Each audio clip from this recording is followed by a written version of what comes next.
So settle comfortably beneath your blanket, dim the lights around you, allow the worries of the day to slowly drift away, and together let us return to an age when gods still walked beside mortals, ancient prophecies shaped the destinies of kings, and every journey began with a single courageous step. Long before Theseus was born, the kingdom of Athens was still growing into one of the greatest cities in all of Greece. Unlike the magnificent empire it would later become, early Athens was surrounded by rolling green hills, quiet olive groves, fertile valleys, and scattered villages whose people depended upon farming, fishing, and trade across the sparkling Aegean Sea. Stone walls protected the royal palace, standing proudly upon the great rocky hill, later known as the Acropolis, while narrow streets below filled each morning with merchants selling fresh bread, fragrant olive oil, colourful pottery, woven cloth, and fish carried directly from nearby harbours. Although the kingdom prospered, one sorrow quietly troubled the royal household. Its ruler, King Aegeus, possessed wisdom, experience, and the respect of his people, yet he had no child to inherit the throne. In the ancient world, this was far more than a private sadness. Without a clear heir, kingdoms often fell into confusion after the death of their ruler, leading to conflict, rival claims, and years of uncertainty. Every evening, Aegeus looked across the rooftops of Athens, wondering who would one day guide the city after his own life came to an end. As the years passed and no son appeared, concern slowly replaced hope. Eventually, the king decided that only the gods themselves could answer such an important question. Leaving Athens behind, he travelled toward the sacred sanctuary of Delphi, where the famous oracle of Apollo had guided rulers and heroes for countless generations. The journey to Delphi carried Aegeus through winding mountain roads lined with ancient pine forests and peaceful valleys where shepherds quietly tended their flocks beneath the warm Mediterranean sun. After many days, he finally reached the magnificent sanctuary built high upon the slopes of Mount Parnassus. Pilgrims from every corner of Greece had gathered there seeking guidance about wars, harvests, marriages, voyages, and countless other questions that shaped their lives. Yet none carried a burden quite like the king's. Entering the sacred temple dedicated to Apollo, Aegeus waited respectfully while priests completed ancient ceremonies surrounded by drifting incense and softly burning flames. At last, the mysterious voice of the oracle delivered its answer. As often happened at Delphi, the prophecy came not as a simple explanation, but as a carefully hidden riddle. The king was told, "Do not loosen the mouth of the wineskin until you have reached the highest point of Athens." Confused by these strange words, Aegeus left the temple no wiser than before. He understood only that the gods had spoken with purpose, even if that purpose remained impossible to understand. On his journey home, he stopped in the small kingdom of Troezen, where the wise King Pythias welcomed the weary traveller with generous hospitality. Unlike Aegeus, Pythias immediately recognized the hidden meaning behind the prophecy. Believing fate itself had chosen this moment, he quietly arranged for his daughter Aethra to spend the evening with the visiting king. Ancient Greek storytellers describe that extraordinary night as the beginning of a destiny that would eventually change the history of Athens forever. Some versions even tell that during the very same night, the sea god Poseidon also blessed Aethra, causing later generations to wonder whether Theseus carried not only the blood of King Aegeus, but also something divine inherited from the ruler of the seas himself. Like many ancient myths, both traditions existed side by side, adding another layer of mystery to the hero's remarkable birth. Before departing from Troezen the following morning, Aegeus knew that uncertain times still lay ahead. Although he hoped the prophecy might finally grant him an heir, he also recognized the dangers surrounding the throne of Athens. Powerful rivals constantly watched for opportunities to seize royal authority, and a child born under such uncertain circumstances might become a target long before reaching adulthood. Seeking to protect the future rather than endanger it, Aegeus led Aethra to a quiet hillside overlooking the sparkling sea, where an enormous flat stone rested half buried within the earth. The stone was so vast that several strong men together could scarcely hope to move it even a single inch. Kneeling beside it, the king carefully placed his magnificent bronze sword and a pair of beautifully crafted royal sandals beneath the great rock before lowering it once again into its original position. Turning toward Aethra, he spoke with calm seriousness. "If our child is a son," he said gently, "allow him to grow in safety here at Troezen. Tell no one who his father truly is, until he becomes strong enough to lift this stone by himself. Only then shall he take the sword and sandals, journey to Athens and reveal himself before me." Aethra promised faithfully that she would honour his wish. Soon afterward, Aegeus quietly returned to Athens, carrying with him renewed hope, but no certainty that he would ever meet the child destiny had promised. Meanwhile, the great stone remained resting silently upon the hillside, guarding the hidden treasures beneath it while the years slowly passed. In time, Aethra gave birth to a healthy baby boy. The child received the name Theseus, and from his earliest days the people of Troezen noticed something quietly remarkable about him. He possessed an unusual curiosity about the world, asking endless questions about distant mountains, ships sailing across the glittering sea, ancient heroes whose stories travelling poets shared during village festivals, and the mysterious stone upon the hillside that his mother often visited in thoughtful silence. As Theseus grew from infancy into childhood, he displayed extraordinary strength far beyond that of other boys his age. Yet what impressed the older villagers even more was his character. He showed kindness toward younger children, willingly helped elderly farmers carry heavy baskets after harvest, rescued frightened animals trapped among rocky cliffs, and never used his growing strength simply to boast or intimidate those around him. Wise teachers instructed him in reading, music, athletics, wrestling, archery, and the ancient poems celebrating Greece's legendary heroes. Of all those stories, none inspired him more than the adventures of Heracles, whose courage, compassion, and determination had become famous throughout the Greek world. Young Theseus listened with shining eyes whenever travellers described the mighty hero defeating impossible monsters or protecting innocent people from danger. Quietly, he wondered whether one ordinary person might someday leave the world better than they found it. He did not yet realize that fate had already begun preparing him for a destiny every bit as extraordinary as the legends he admired. Hidden beneath the great stone outside Troezen rested not only a sword and a pair of sandals, but the first step toward one of the greatest adventures in all of Greek mythology. The years passed as peacefully as the changing seasons themselves.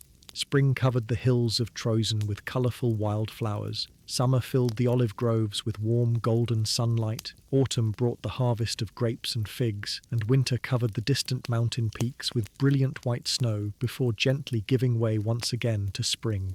Through every passing season, young Theseus continued growing stronger, wiser, and more admired by everyone who knew him. By the time he reached early manhood, there seemed to be no physical challenge beyond his abilities. He could outrun the swiftest hunters across the rocky hills, wrestle experienced athletes who had trained for many years, and carry enormous stones that several grown men struggled even to move. Yet despite possessing such remarkable strength, Theseus remained humble. He never searched for unnecessary fights or sought praise for his accomplishments.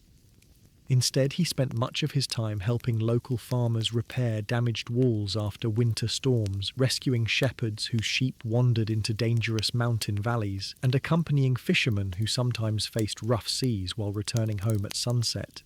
The elderly people of Troezen often smiled quietly whenever the young man passed through the marketplace carrying heavy supplies for neighbours far older than himself. Many remarked that although Theseus possessed unusual strength, his greatest gift seemed to be the kindness with which he chose to use it. Ancient Greek storytellers repeatedly emphasized this aspect of his character, because, like Heracles before him, Theseus understood that true heroism began not with defeating monsters, but with serving ordinary people without expecting anything in return. Unknown to him, however, the quiet life he had always known was about to change forever. One peaceful morning, Shortly after Theseus had reached adulthood, his mother Aethra invited him to walk with her beyond the familiar fields surrounding Troezen toward the quiet hillside overlooking the sparkling blue waters of the Aegean Sea. The path climbed gently through fragrant pine forests where birds sang softly among the branches, while warm Mediterranean breezes carried the scent of wild thyme and flowering herbs across the landscape. Theseus noticed that his mother seemed unusually thoughtful throughout the journey, speaking very little as they slowly approached the enormous flat stone that had rested silently upon the hillside for as long as he could remember. Since childhood, he had often wondered why Aethra visited this lonely place so frequently. Yet whenever he asked about the great rock, she would simply smile and tell him that one day all his questions would finally be answered.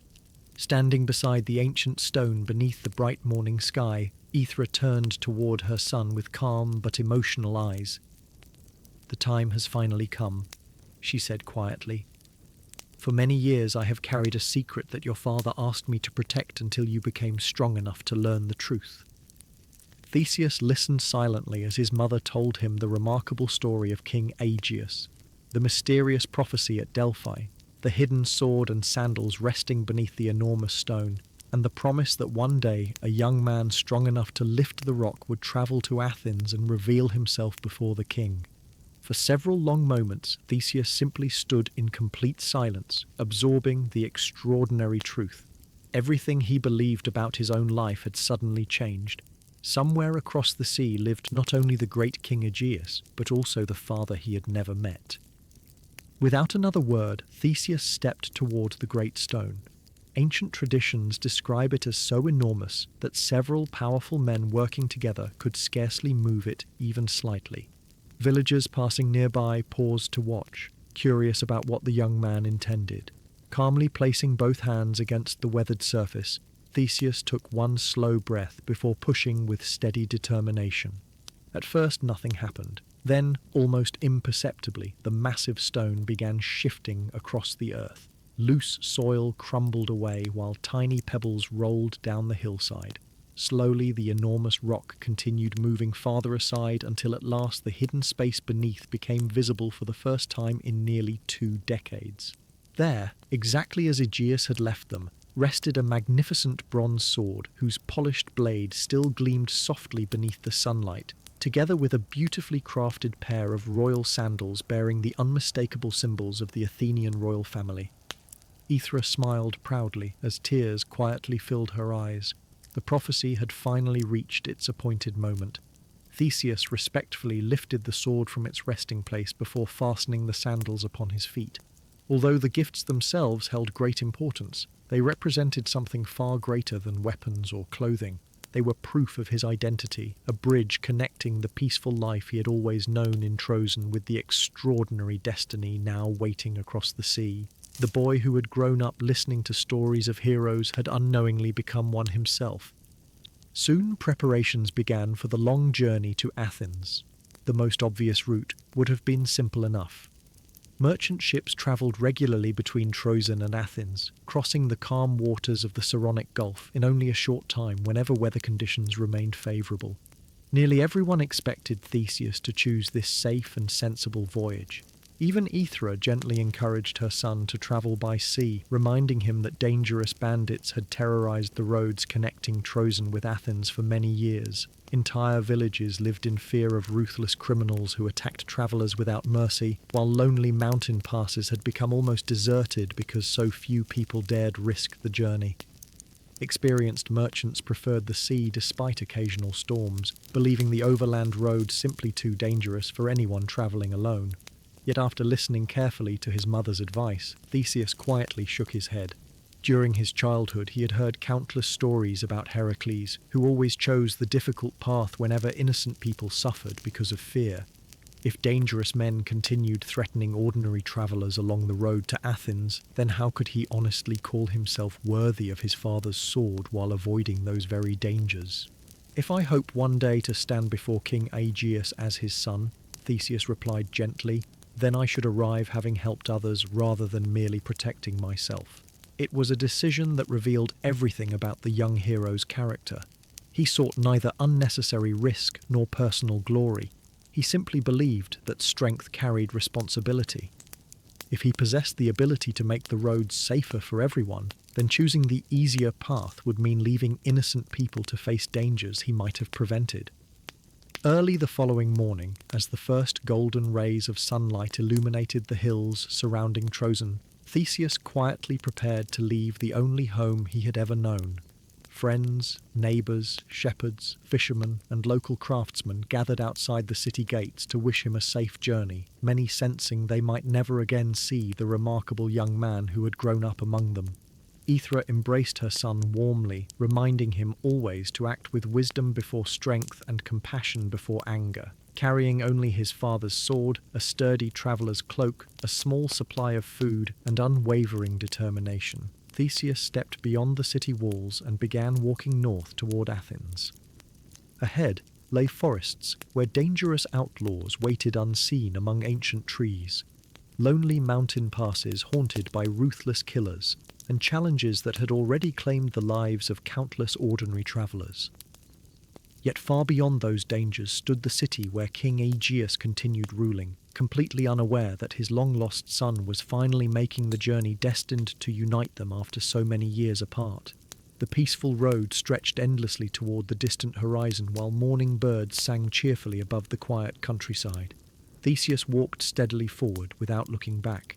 He had no idea that before reaching Athens he would face 6 of the most feared criminals in all of Greece, each believing no ordinary traveller could ever defeat them.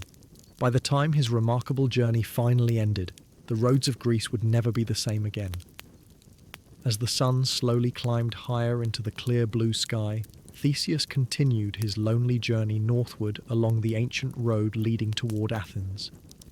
At first, the countryside appeared peaceful. Gentle hills rolled away toward distant mountains, olive trees stretched across fertile valleys, and farmers worked quietly in their vineyards while the warm Mediterranean breeze carried the pleasant scent of wild rosemary and thyme through the air. Looking around, it seemed difficult to believe that this beautiful landscape had become one of the most feared roads in all of Greece. Yet the farther Theseus travelled from the familiar lands surrounding Troezen, the fewer people he encountered. Empty farmhouses stood abandoned beside overgrown fields where crops had not been harvested for many seasons. Broken wagons rested forgotten beside the road, slowly disappearing beneath climbing vines and tall grass. Small roadside shrines dedicated to Hermes, protector of travellers, overflowed with offerings left by frightened merchants praying simply to survive the dangerous journey ahead. Occasionally Theseus met lonely shepherds who immediately urged him to turn back before reaching the rocky highlands farther north. They spoke quietly about ruthless criminals who ruled different stretches of the road as though they were kings of their own dark kingdoms. Every traveller carried money, clothing, food, or valuable goods, making lonely roads irresistible to violent men who believed fear itself could become a source of power. Many honest people no longer travelled between Troezen and Athens unless absolutely necessary, and even then they preferred large groups guarded by experienced soldiers. Listening carefully to every warning, Theseus thanked each traveller for their kindness, but continued steadily onward. Deep within his heart, he had already made peace with the dangers ahead. If these roads remained ruled by violence, then someone would eventually need to change that reality. Why should that person not be him? Before long, the peaceful valleys gradually gave way to rougher country, where steep hills rose sharply from the earth and ancient forests covered the surrounding mountainsides. It was here that Theseus encountered the first of the 6 infamous criminals whose names had become legendary throughout Greece. The outlaw was known as Periphetes, though many people called him the club bearer because he carried an enormous bronze club so heavy that few ordinary men could even lift it from the ground. Periphetes waited beside a narrow section of road where travellers had no easy path around him. Whenever someone approached, he demanded all their possessions. Those who resisted rarely survived. Ancient storytellers described him as a man who had gradually become convinced that strength alone gave him the right to rule over weaker people. Seeing the young traveller approaching alone, Periphetes laughed loudly, believing he had discovered another easy victim. He rested the great bronze club upon one shoulder before stepping confidently into the centre of the road.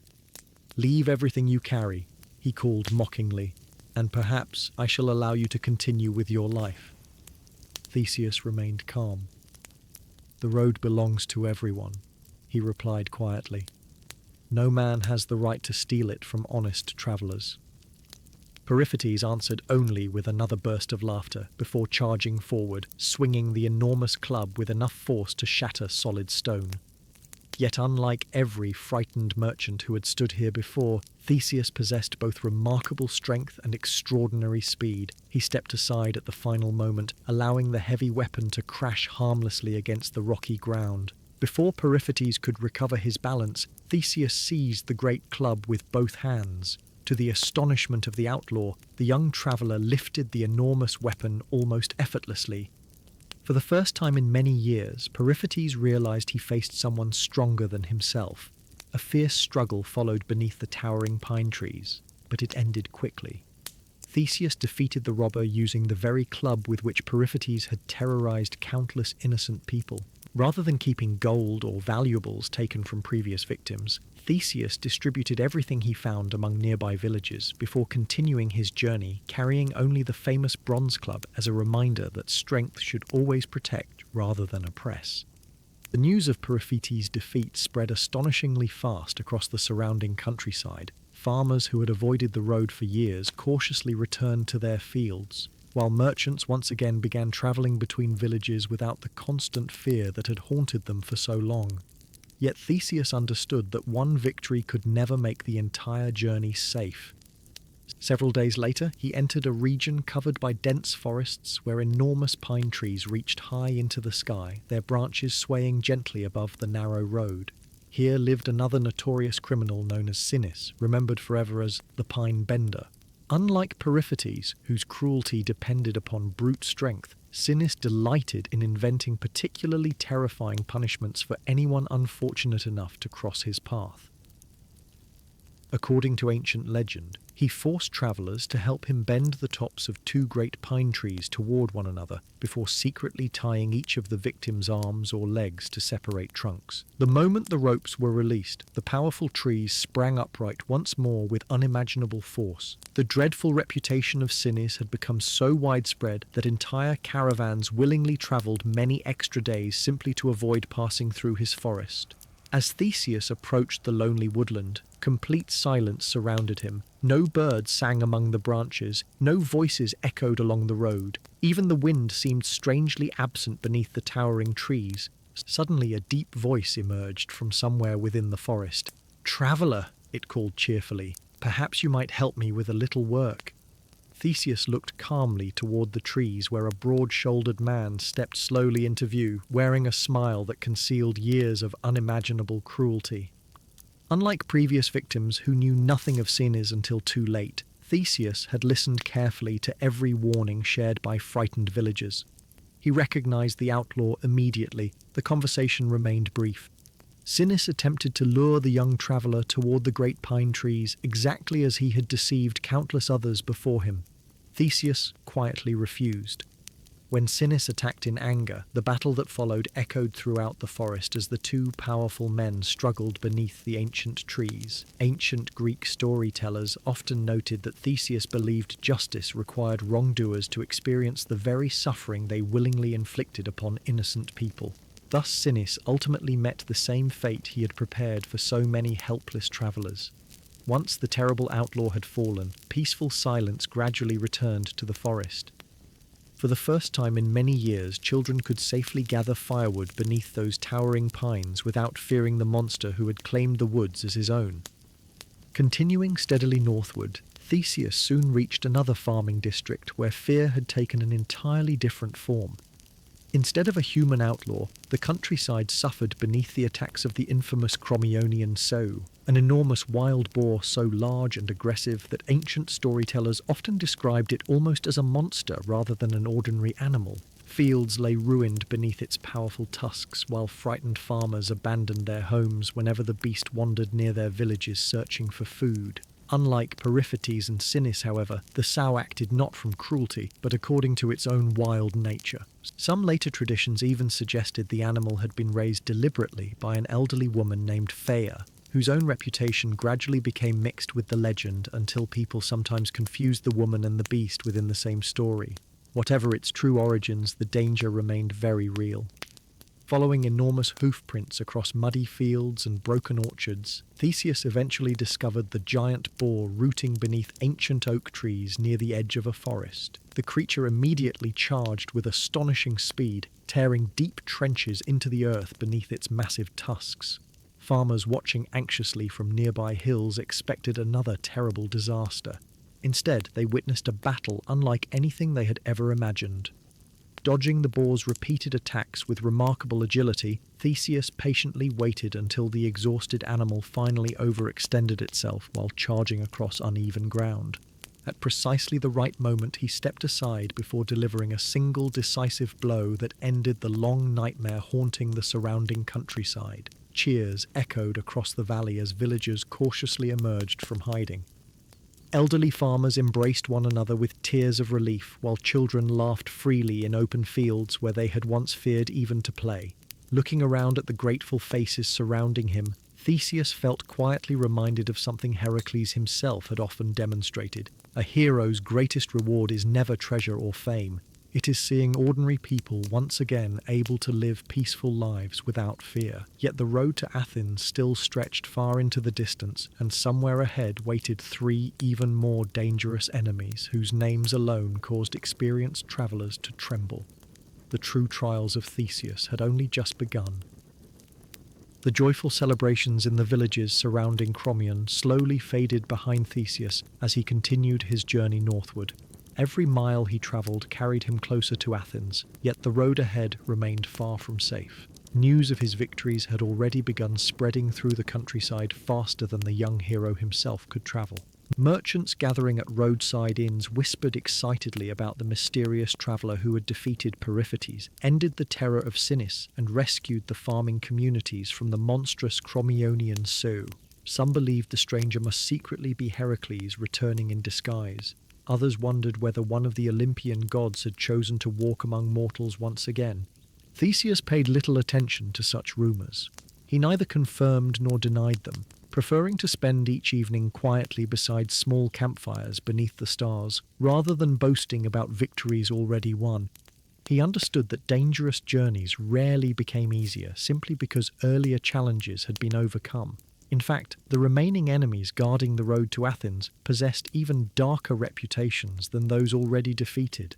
Unlike ordinary robbers seeking wealth, these men had transformed cruelty itself into a form of entertainment. They took pleasure not only in stealing from innocent travellers, but in humiliating, torturing, and murdering those unfortunate enough to fall into their hands.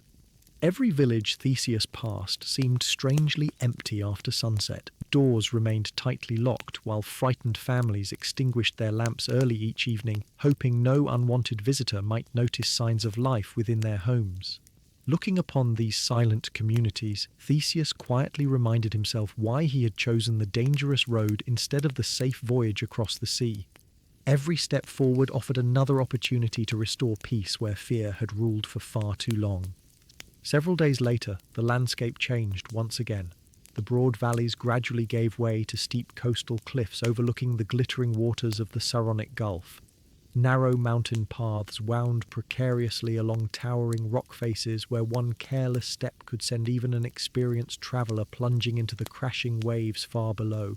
It was within this breathtaking yet dangerous region that the notorious outlaw Siren established his terrible domain. Ancient storytellers remembered Siren not merely as a robber, but as a man whose cruelty seemed almost impossible to understand. Whenever weary travellers reached the highest point of the cliff path, he greeted them with surprising politeness and invited them to rest beside the edge overlooking the sea. There he politely requested a simple favour. Before continuing their journey, would they kindly wash the dust from his feet? Exhausted travellers, believing the request harmless, usually agreed. Yet the moment they knelt near the cliff edge, Siren suddenly kicked them violently into the roaring sea below, where, according to ancient legend, an enormous sea turtle waited patiently to devour anyone falling from the rocks above. Whether the monstrous turtle truly existed or merely symbolized the deadly waters beneath the cliffs remains uncertain, yet the result remained the same. Countless innocent people disappeared forever along this lonely coastal road. As Theseus carefully climbed the narrow path one bright afternoon, the sparkling blue sea stretched endlessly beneath him, while seabirds circled gracefully upon the warm ocean breeze. Suddenly, a calm voice interrupted the peaceful silence. "Traveller," it called pleasantly, "you appear tired. Why not stop for a moment and offer an old man a small kindness?" Theseus looked ahead and immediately recognized the smiling figure seated comfortably beside the cliff. Every warning shared by frightened villagers returned instantly to his memory. He knew exactly who waited before him. Siren welcomed the young traveller with such convincing warmth that an unsuspecting stranger might easily have believed him to be nothing more than a lonely old man enjoying the magnificent sea view. He pointed politely toward a flat stone overlooking the waves before extending one dusty foot with an almost friendly smile.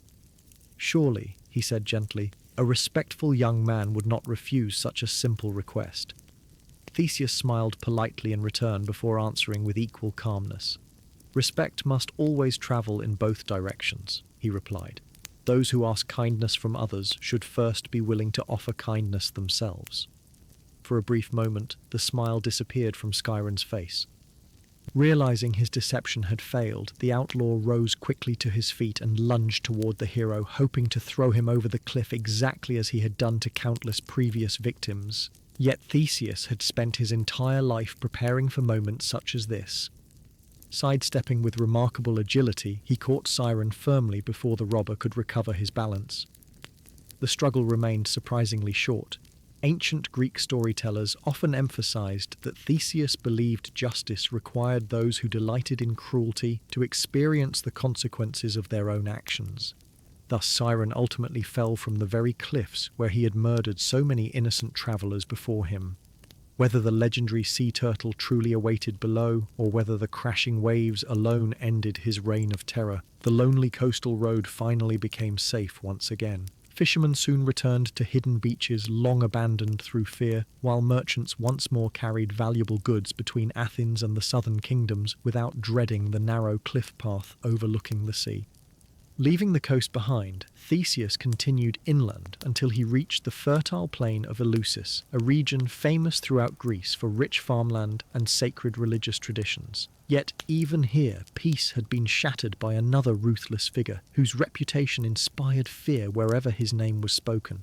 This was Cercyon, a gigantic wrestler who challenged every traveller passing through his territory. Unlike honourable athletes competing during festivals for glory and respect, Cercyon forced unwilling strangers into brutal wrestling matches where defeat meant certain death. Farmers described him as a man of enormous size, whose confidence had slowly transformed into arrogance after years without meeting anyone capable of matching his strength. When Theseus entered the broad grassy fields surrounding Eleusis, he soon discovered a large open clearing where broken weapons, abandoned packs, and weathered memorial stones silently marked the fate of earlier victims. Cercyon stood waiting in the centre, arms folded confidently across his broad chest, while several frightened villagers watched helplessly from a safe distance. The giant laughed loudly upon seeing the young traveller. "Every man who passes this way must wrestle me," he declared proudly. "Such has always been the law of this road." Theseus calmly removed his travelling cloak before stepping forward without fear. "Then let us wrestle," he answered quietly. "But let the stronger man prove his strength through skill rather than cruelty." What followed became one of the most famous wrestling contests in all of Greek mythology. Rather than relying upon overwhelming force alone, Theseus used balance, timing, speed, and careful technique, patiently allowing the larger man to exhaust himself through repeated attacks. Ancient writers often praised this victory because it demonstrated that intelligence and discipline could overcome even the greatest physical advantage.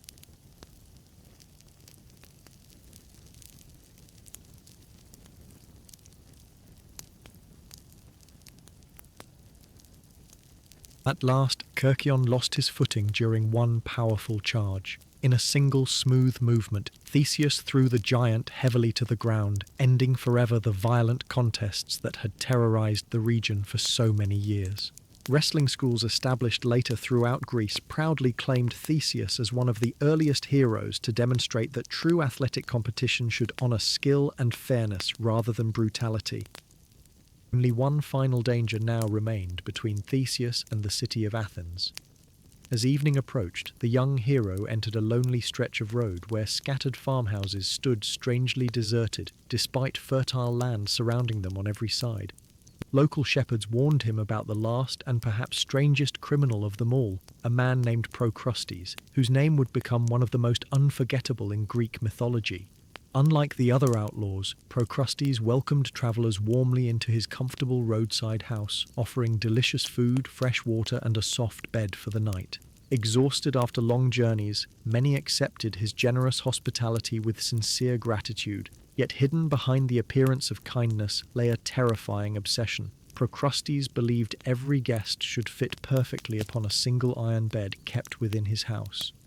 If someone happened to be too short, he cruelly stretched their body until it matched the bed's length. If another unfortunate traveller proved too tall, he shortened them to fit instead. To Procrustes, perfection mattered more than human life itself. Ancient philosophers later used his story as a powerful warning against forcing every person to fit the same impossible standard, regardless of their unique nature. As darkness settled gently across the countryside, warm light shone invitingly from the windows of the lonely house ahead. Standing quietly beside the road, Theseus looked toward the welcoming doorway where the final guardian of the sacred road waited patiently for another unsuspecting traveller to enter. The long journey to Athens was almost complete. But before Theseus could finally meet the father he had never known, he would first need to confront the most unsettling villain of them all. The evening air had grown cool by the time Theseus finally reached the lonely stone house belonging to the infamous Procrustes. Unlike every danger he had encountered earlier upon the sacred road, this place seemed strangely peaceful. A warm fire glowed softly through the windows, fragrant smoke drifted lazily upward from the chimney, and colourful flowers had been carefully planted beside the entrance, creating the appearance of a welcoming country home where weary travellers might safely rest after a long day's journey. Anyone passing by without knowing its terrible reputation would almost certainly have accepted the owner's generous invitation without the slightest suspicion. Ancient storytellers often used Procrustes to remind listeners that true danger rarely announces itself openly. Sometimes cruelty hides behind warm smiles, pleasant words, and the appearance of kindness. As Theseus approached the doorway, it opened almost immediately. A tall, well-dressed man stepped outside wearing a friendly smile that seemed completely out of place along such an isolated stretch of road. "Welcome, young traveller," Procrustes said warmly. "The night grows cold, and Athens is still many miles away. Come inside, share my table, eat, rest, and sleep safely beneath my roof. Tomorrow you may continue your journey refreshed." His voice carried such genuine hospitality that no ordinary traveller could easily have refused. Theseus smiled politely and accepted the invitation, fully aware that he was walking willingly into one of the deadliest traps in all of Greece. Inside the house, everything appeared remarkably ordinary. A large wooden table stood beside the fireplace, covered with fresh bread, olives, roasted meat, sweet figs, and cool spring water. Bronze lamps filled the room with gentle golden light, while comfortable chairs surrounded the warm fire. Procrustes spoke pleasantly throughout the meal, asking his guest about distant kingdoms, mountain roads, and the changing weather as though he were nothing more than a lonely farmer grateful for conversation. Yet Theseus quietly noticed several unusual details hidden beneath the comfortable surroundings. The house contained almost no personal belongings despite appearing occupied for many years. Several expensive travelling cloaks hung neatly upon one wall, clearly belonging to many different owners. Beautiful bronze cups displayed symbols from distant cities scattered across Greece, yet no single family could reasonably have collected such a strange assortment. Most unsettling of all stood an enormous iron bed placed alone inside the adjoining room. It appeared far larger than any ordinary bed required by a single traveller. Theseus understood immediately that this was the object from which Procrustes had earned his dreadful reputation. Still, he remained calm, continuing the conversation naturally while pretending not to notice anything unusual. Ancient Greek heroes often succeeded because they understood when patience served them better than immediate action. After the meal, Procrustes rose cheerfully from the table before leading Theseus toward the adjoining room. "You have travelled far today," he said kindly. "Surely you deserve a comfortable night's sleep." Standing proudly beside the enormous iron bed, he spread a thick blanket across it before inviting his guest to lie down. Theseus smiled politely once again. "It certainly looks like a fine bed," he replied. "But before I use it, perhaps you would be so kind as to demonstrate just how comfortably it fits. After all, the host should always show the guest that everything is safe." For the briefest moment, Procrustes seemed surprised. Then, believing himself easily capable of overpowering the young traveller whenever necessary, he laughed loudly before lying confidently upon the famous bed himself. That single decision sealed his fate. In one swift movement, Theseus stepped forward, firmly securing the cruel outlaw before he could react. The man who had spent years forcing innocent strangers to fit his own impossible standard suddenly found himself powerless. Ancient storytellers consistently describe Theseus delivering justice in precisely the same manner that Procrustes had treated countless victims before him. Thus ended the reign of the final criminal guarding the sacred road between Troezen and Athens. For the first time in many years, merchants, pilgrims, farmers, and families could travel safely from one kingdom to the other without fearing hidden violence along the journey. By defeating 6 of Greece's most notorious outlaws, Theseus had accomplished something no king, army, or government had previously managed. The sacred road belonged once again to peaceful travelers rather than murderers. The following morning, Theseus continued northward beneath bright spring sunshine. Unlike earlier days, the road no longer felt lonely or abandoned. Families travelled openly with loaded wagons, merchants guided long caravans filled with valuable goods, shepherds moved their flocks freely between mountain pastures, and children laughed happily beside the roadside without their parents constantly watching the surrounding hills for hidden dangers. Everywhere the young hero travelled, grateful villagers greeted him warmly after hearing the extraordinary news spreading rapidly across Greece. Although many people still did not know his name, stories of the mysterious traveller who had cleared the roads already sounded almost unbelievable. Some claimed he possessed the strength of Heracles himself. Others insisted Athena secretly guided every step he took. Theseus accepted neither praise nor rewards. He simply continued walking toward Athens, believing his greatest journey still remained ahead. At last, after many weeks of travel, the magnificent city finally appeared in the distance. Rising proudly above the surrounding countryside stood the rocky hill of the Acropolis, crowned with the royal palace whose white stone walls shimmered beneath the afternoon sun.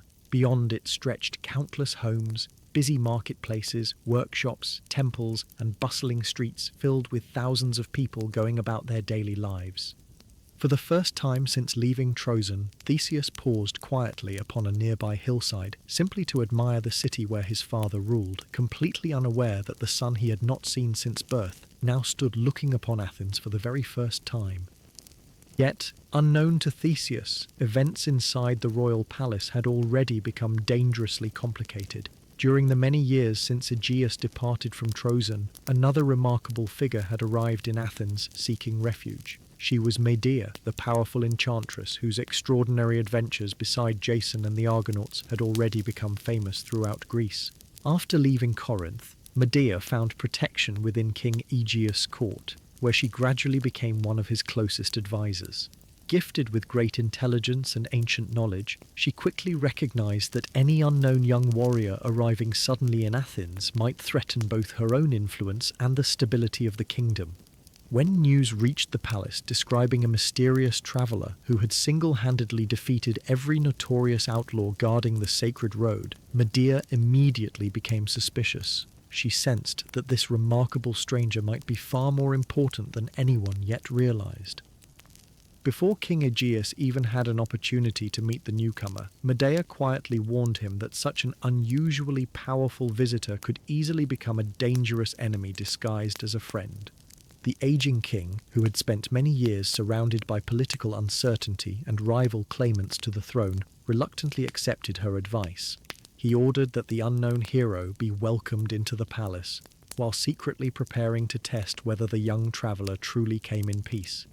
Theseus, meanwhile, entered the magnificent gates of Athens, carrying nothing except his father's sword beneath a simple traveller's cloak, completely unaware that before he could embrace the father he had searched for throughout his entire life, he would first need to survive a deadly misunderstanding born from secrets hidden for nearly 20 years. As the enormous gates of Athens slowly opened before him, Theseus stepped quietly into the greatest city he had ever seen.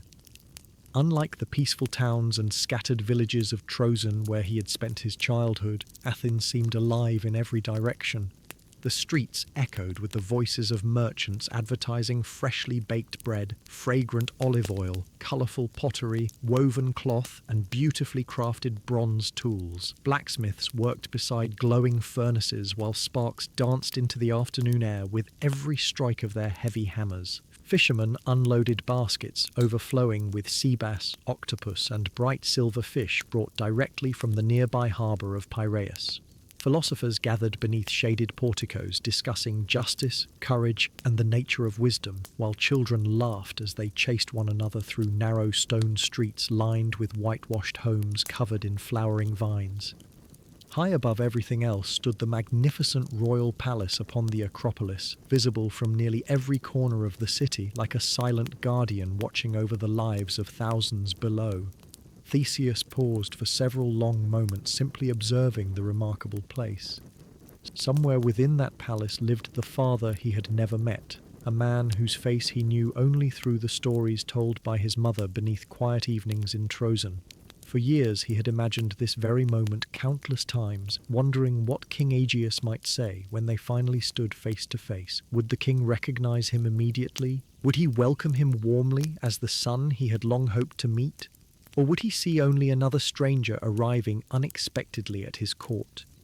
These questions quietly filled the young hero's thoughts as he climbed the steep road leading toward the royal palace, completely unaware that powerful forces inside those walls had already begun preparing a deadly trap.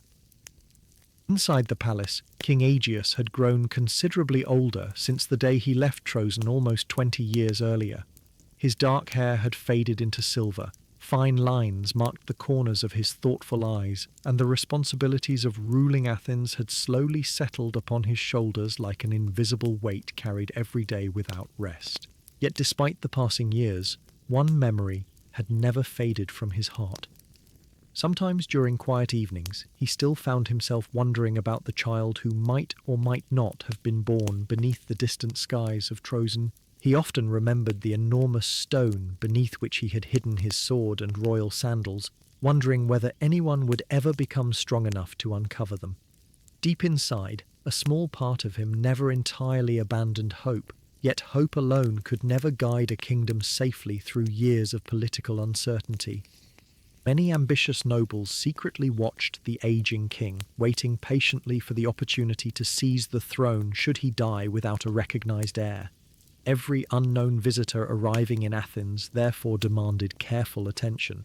Even a single mistake could plunge the kingdom into civil conflict. It was during this uncertain period that Medea had become one of Aegeus's closest advisors.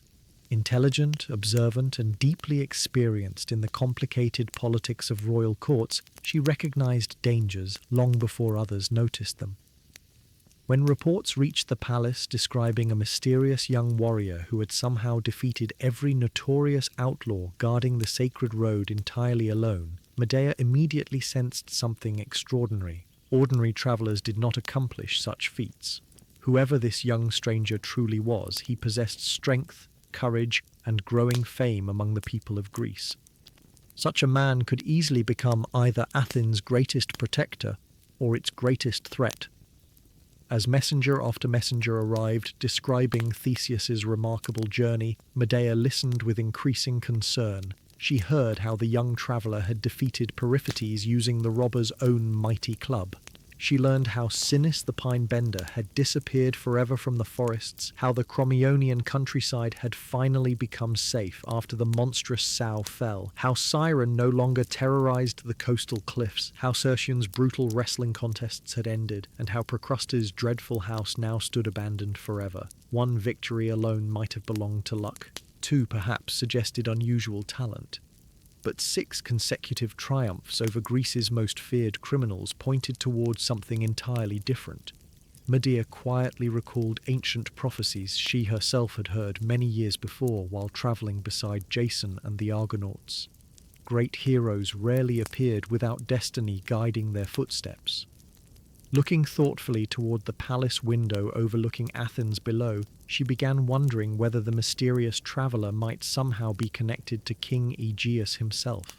Yet rather than revealing her suspicions openly, she chose a far more cautious approach. Entering the royal audience chamber, Medea respectfully addressed the aging king. "My lord," she began calmly, "a remarkable young warrior approaches your palace. The people already celebrate him as though he were another Heracles. Such popularity often hides dangerous ambition. Before welcoming this stranger into your household, perhaps it would be wise to learn his true intentions." Aegeus listened carefully. Years of ruling Athens had taught him never to ignore sensible advice, particularly when the safety of his kingdom rested upon uncertain decisions. Reluctantly, he agreed. The unknown traveller would indeed be welcomed with royal hospitality, but he would also be watched carefully until his identity became absolutely certain. Meanwhile, Theseus slowly climbed the final steps leading toward the palace gates, his heart strangely calm despite everything that awaited him beyond those towering walls. Palace guards, already informed of his arrival, greeted him respectfully after recognizing the famous bronze club once carried by Periphetes hanging across his shoulder beside the beautifully crafted sword hidden beneath his traveling cloak. Stories of his remarkable journey had reached Athens long before he himself arrived, and many soldiers quietly admired the young stranger whose courage had restored safety to roads abandoned for years through fear. After announcing his presence, Theseus was escorted through magnificent marble courtyards decorated with flowering gardens, elegant fountains, and graceful statues honoring Athena, patron goddess of the city. Servants hurried silently along polished stone corridors carrying silver trays filled with fruit, wine, and fresh bread, while noble visitors from distant kingdoms waited patiently outside the great audience hall, hoping for an opportunity to speak with the king. Everything around Theseus reflected wealth, stability, and royal dignity, unlike anything he had previously experienced. Yet despite the splendor surrounding him, he remained exactly the same humble young man who had left Trozen carrying little more than hope and determination. He did not demand recognition. He carried no written proof identifying himself as the king's son. Instead, he trusted only the sword and sandals resting quietly beneath his cloak, exactly as his mother had instructed many years earlier. Somewhere ahead stood King Aegeus, completely unaware that destiny itself had already entered his palace. At last, the enormous bronze doors of the royal audience chamber swung slowly open. Theseus stepped inside, where sunlight streamed through high windows onto polished marble floors surrounded by towering columns supporting richly painted ceilings depicting the ancient gods of Olympus. At the far end of the magnificent hall sat King Aegeus upon his throne, while Medea stood quietly beside him, observing every movement of the mysterious young visitor. Courtiers, generals, priests, foreign ambassadors, and noble families lined both sides of the chamber, curious to see the famous traveller whose victories had become the subject of conversation throughout Greece. The hall fell completely silent as Theseus slowly approached the throne before bowing respectfully according to royal custom. King Aegeus studied the young man with great interest. There seemed to be something strangely familiar about his calm confidence, his thoughtful expression, and the quiet dignity with which he carried himself. Yet after nearly 20 years, how could any father possibly recognize a son last seen only as an unborn child? Medea, however, noticed something else entirely. Beneath the folds of the traveller's cloak, she briefly caught sight of the beautifully crafted bronze sword resting at his side.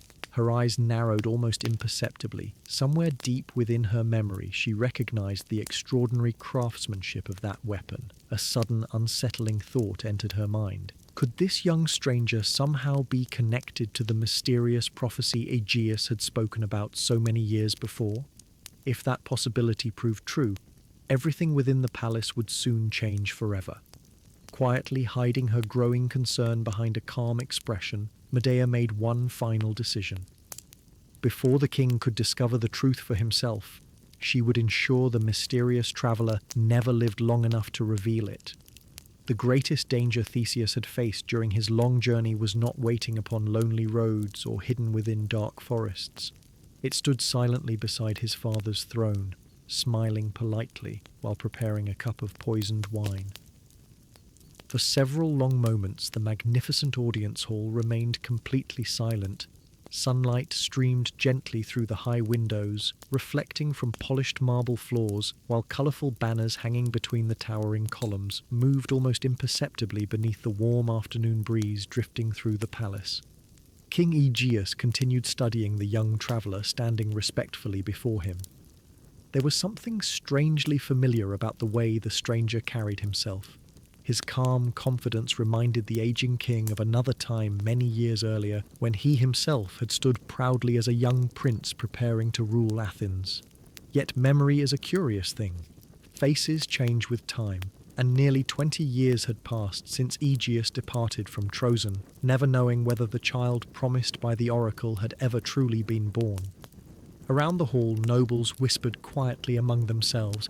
Some admired the broad shoulders and powerful build of the mysterious hero whose journey had already become legendary throughout Greece.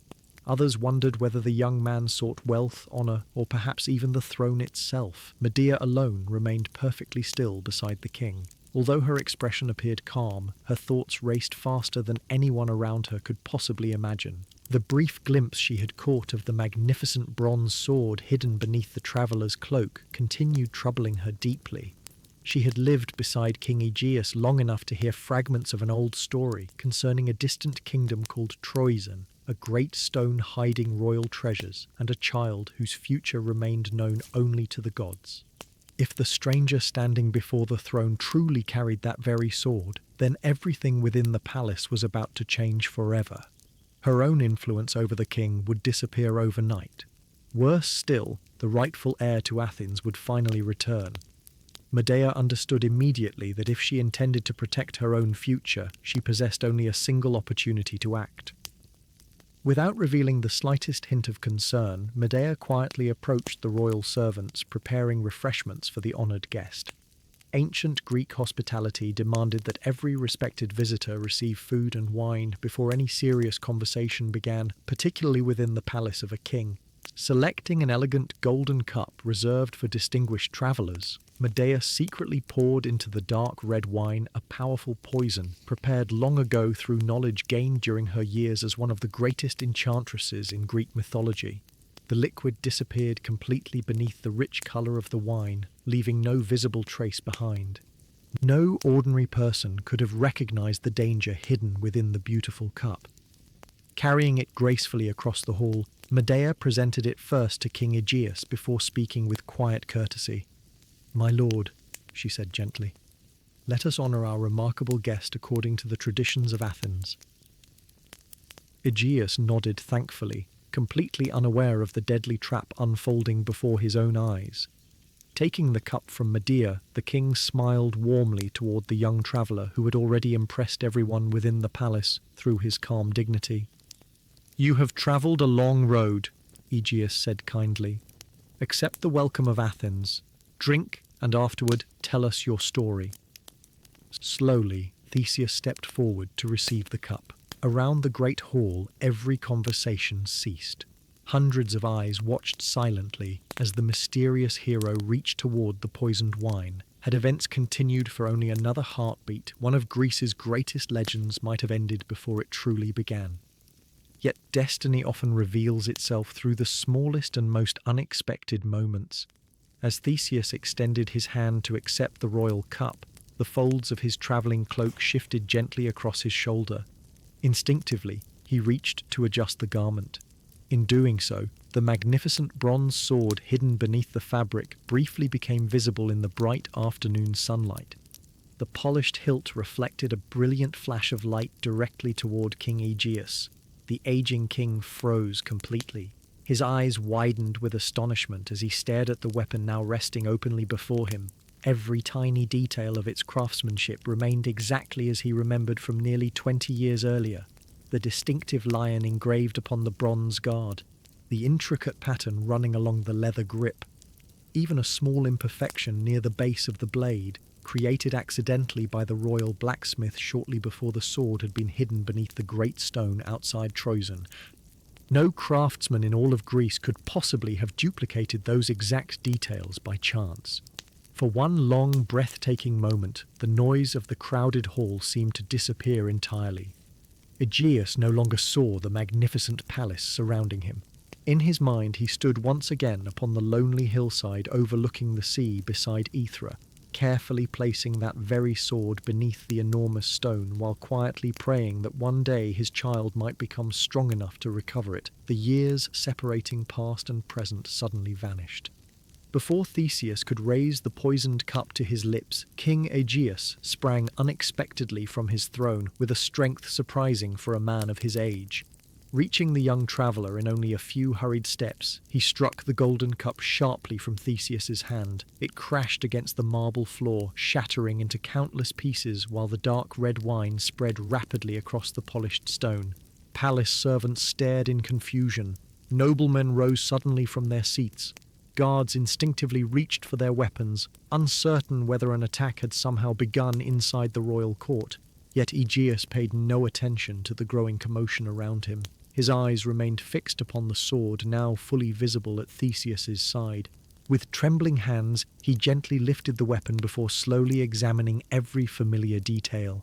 Tears quietly filled the king's eyes. "Where?" he whispered softly, struggling to control his voice. "Where did you find this sword?" Theseus looked respectfully toward the aging ruler before answering with complete honesty. "My mother, Aethra of Troezen, told me it belonged to my father. She said that when I became strong enough to lift the great stone beneath which it rested, I should bring both the sword and these royal sandals to Athens." Without another word, Theseus knelt and carefully removed the beautifully crafted sandals from his feet, placing them beside the sword exactly as his mother had instructed. The entire audience hall remained frozen in stunned silence. King Aegeus looked from the sword to the sandals, then back toward the young man standing before him. At last, the truth, hidden for nearly 2 decades, stood unmistakably before his eyes. With tears now freely running down his face, King Aegeus embraced the astonished young hero before the entire royal court. "My son," he said quietly, his voice breaking with overwhelming emotion. "My son has finally come home." For several long moments, neither father nor son spoke another word. Years of separation, uncertainty, hope, and unanswered questions disappeared within a single embrace. The palace erupted into joyful celebration as the nobles of Athens realized they had just witnessed the return of the kingdom's rightful heir. Priests offered prayers of thanksgiving to the gods, while servants hurried excitedly through the halls announcing the extraordinary news. Musicians quickly gathered in the courtyards below as celebrations spread throughout the city. Ordinary citizens who had already admired the mysterious traveller for making the roads safe now discovered that the courageous young hero was also the long-lost prince of Athens. Everywhere people rejoiced. Yet not everyone welcomed the revelation. Standing quietly at the edge of the crowded hall, Medea watched the joyful reunion with growing despair. Her carefully prepared poison lay spilled harmlessly across the marble floor while the future she had hoped to preserve disappeared before her eyes. Realizing her deception would soon be uncovered, she quietly slipped away from the celebration before anyone noticed her absence. Ancient storytellers describe Medea leaving Athens almost immediately, disappearing into legend once more as father and son finally began rebuilding the years stolen from them by fate. For a time, peace returned to the royal palace. King Aegeus proudly introduced Theseus as the rightful prince of Athens, and the people welcomed him with overwhelming admiration. It seemed the young hero's greatest dream had finally come true. But beyond the sparkling waters of the Aegean Sea, upon the powerful island kingdom of Crete, another tragedy had already begun unfolding. A terrible monster waited beneath an endless labyrinth of stone. A cruel tribute demanded 14 innocent young Athenians every 9 years, and very soon. Theseus would make a decision that would lead him toward the greatest adventure for which history would remember his name forever. Although Athens celebrated joyfully after the return of its long-lost prince, a quiet sadness still lingered beneath the happiness shared by King Aegeus and his people. During the weeks that followed, Theseus gradually became familiar with the city that would one day become his home. Each morning he walked through the busy marketplaces where merchants from Egypt, Phoenicia, Cyprus, and the Greek islands displayed colourful goods gathered from every corner of the Mediterranean.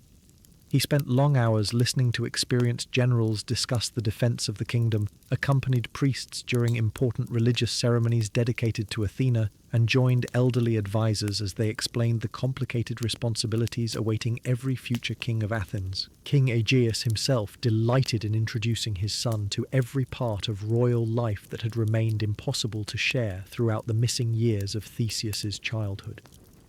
Father and son often walked together beneath the olive trees growing upon the slopes of the Acropolis, while speaking quietly about justice, wisdom, leadership, and the difficult choices every ruler must eventually face. For the first time in many years, Aegeus allowed himself to imagine a peaceful future. At last he possessed a worthy heir, beloved already by the people because of his courage rather than merely his royal blood. Yet Theseus soon noticed something unusual. Although the citizens welcomed him warmly and celebrated his victories over the infamous robbers, many conversations abruptly stopped whenever the subject of the island of Crete arose.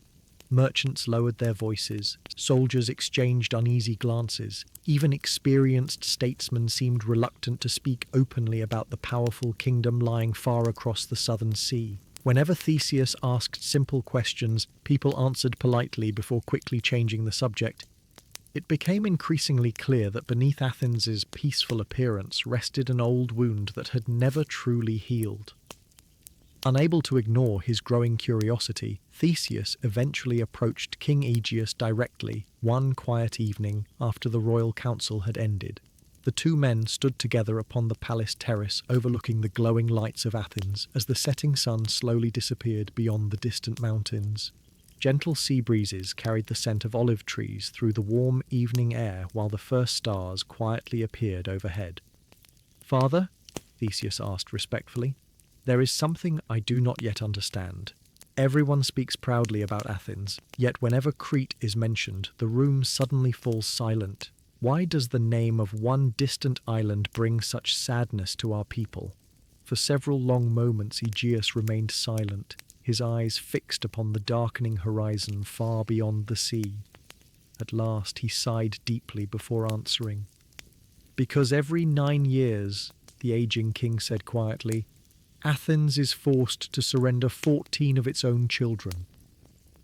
Theseus looked at his father in complete disbelief. Aegeus then began telling one of the darkest stories in Athenian history, a tragedy whose roots stretched back many years before Theseus had even been born. Long ago, the mighty King Minos ruled the wealthy island kingdom of Crete, whose magnificent navy controlled much of the eastern Mediterranean. Crete had become one of the richest and most powerful kingdoms in the ancient world. Its ships sailed confidently from Egypt to Greece, carrying precious goods, fine pottery, rare spices, timber, and beautifully crafted bronze weapons. Minos himself was respected not only for his military strength, but also for the wisdom with which he governed his prosperous kingdom.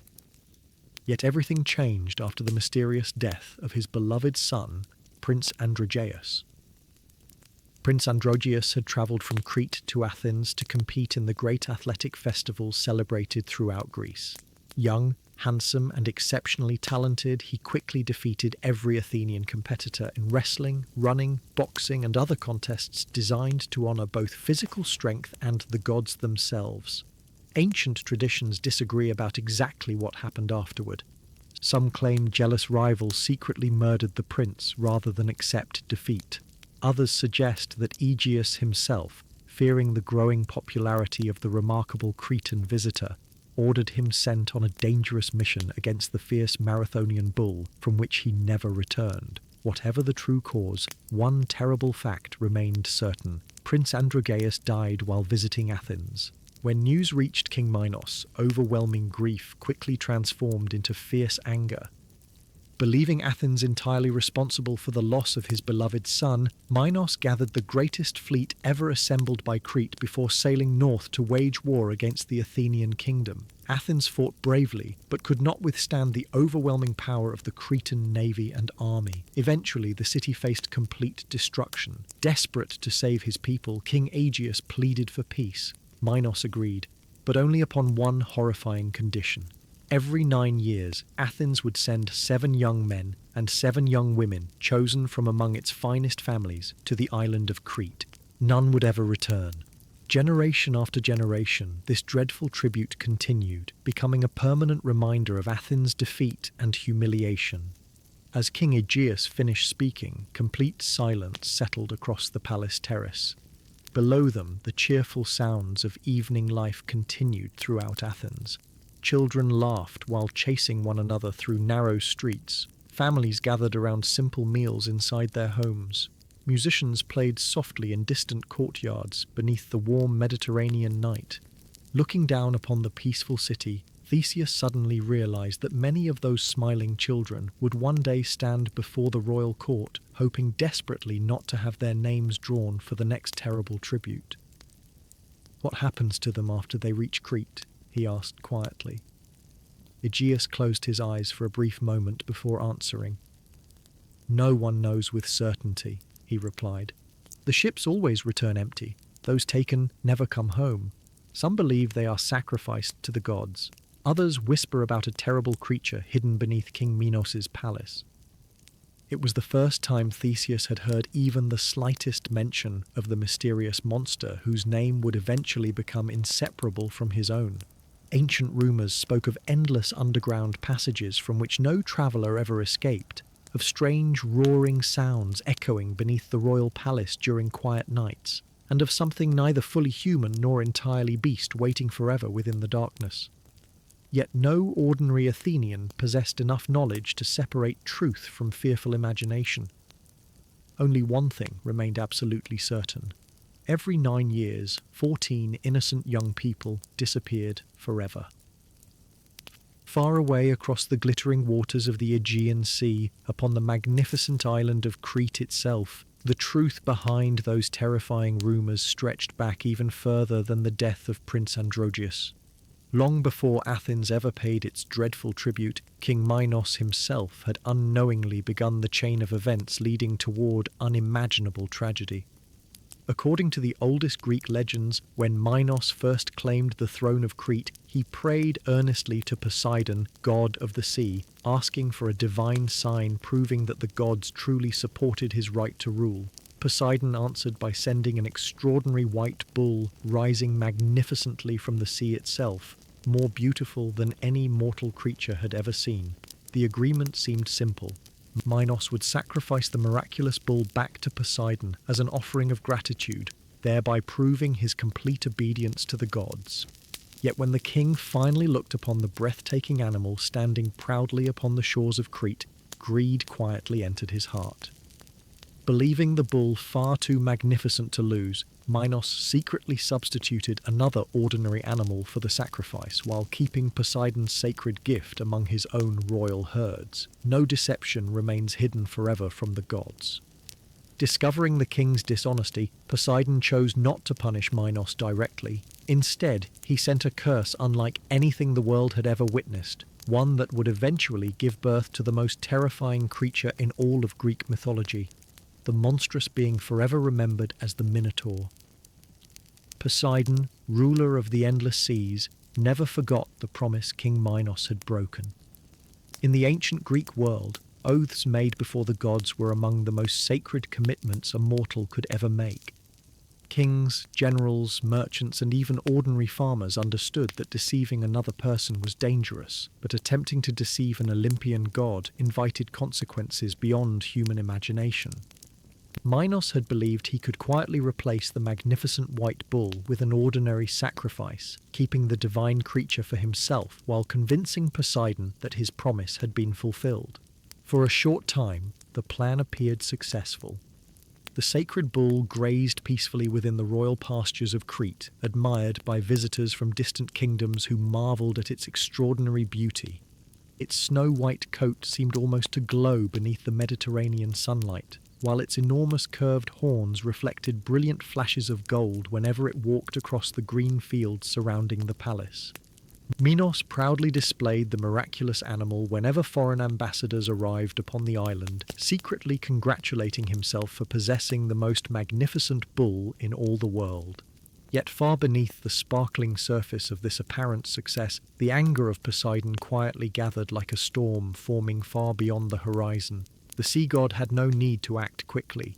The gods often allowed time itself to become part of their judgment. What eventually unfolded would not only transform the royal family forever, but would also shape the destiny of Athens, Crete, and Theseus, long before the young prince even drew his first breath. Among the members of the royal household lived Queen Pasiphae, wife of King Minos and daughter of Helios, the mighty sun god.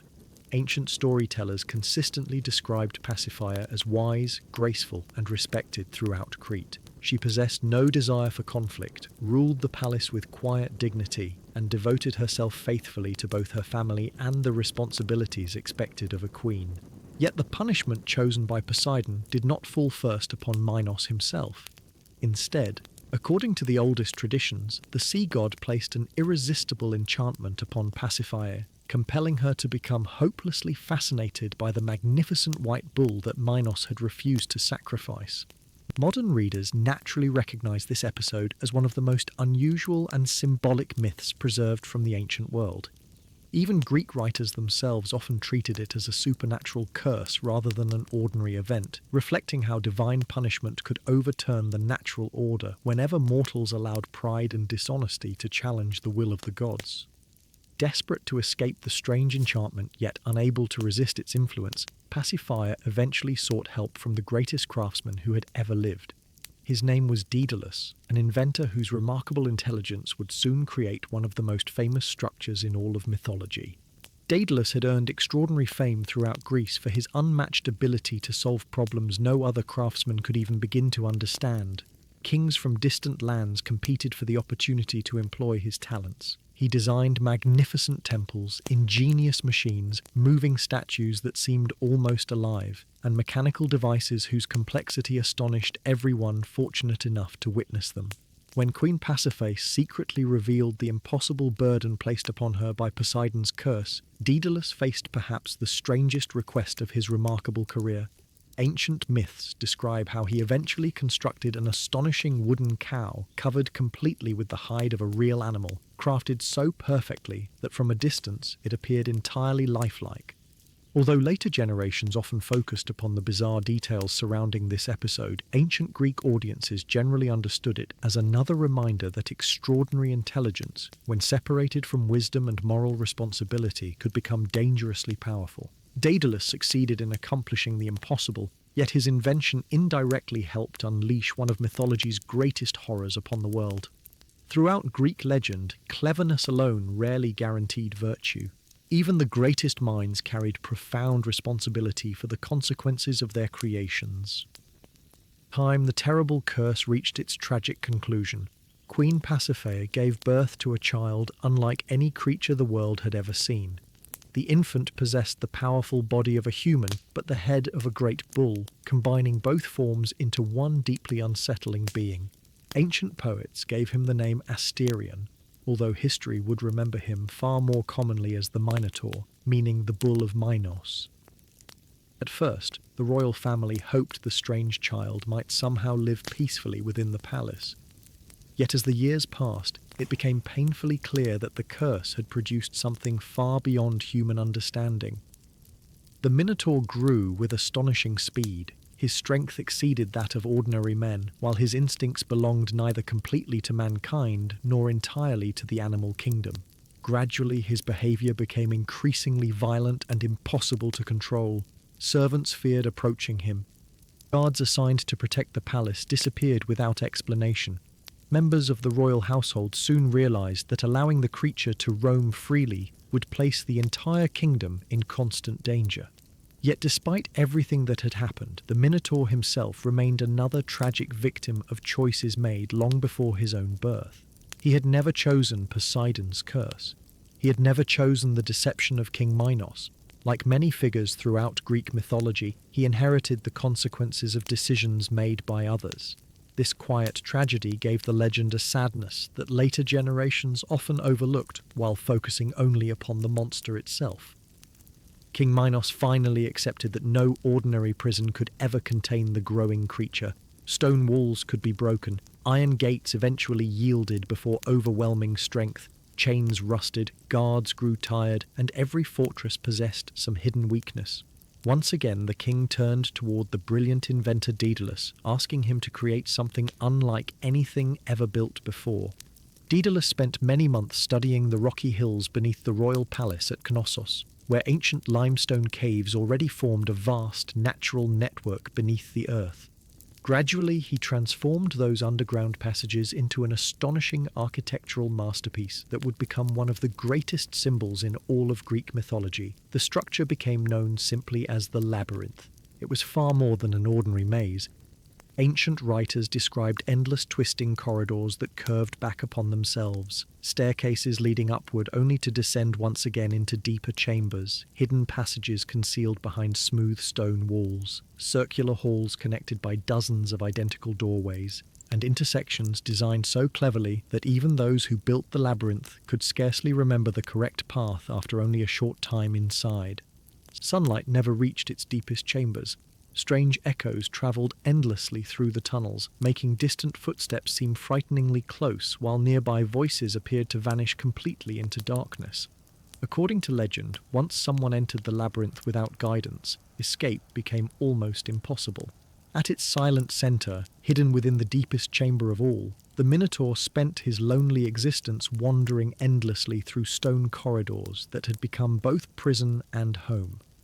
Years passed. The Minotaur remained hidden beneath Knossos while the people of Crete gradually learned never to speak openly about the terrible secret buried beneath their magnificent palace. Above ground, life continued almost normally. Merchant ships arrived daily from Egypt, Phoenicia, Cyprus, and mainland Greece.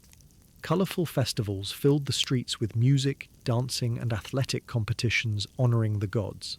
Visitors admired the extraordinary wealth of King Minos without suspecting that directly beneath their feet stretched an underground prison unlike anything else upon the earth. Yet the terrible creature imprisoned within the labyrinth required food, and eventually the consequences of Prince Androgeus' death provided Minos with a horrifying solution. Rather than executing Athenian prisoners immediately after their arrival, the king ordered that the 7 young men and 7 young women demanded every 9 years be led into the endless corridors beneath Knossos. Once the enormous stone doors closed behind them, they wandered hopelessly through the twisting passages, searching desperately for an exit that did not exist, while somewhere within the darkness the lonely Minotaur waited.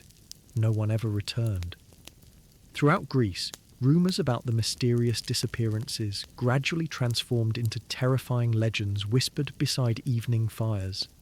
Parents comforted frightened children by promising they would never allow them anywhere near Crete. Sailors crossing the Aegean often glanced nervously toward the distant island whenever its mountains appeared upon the horizon.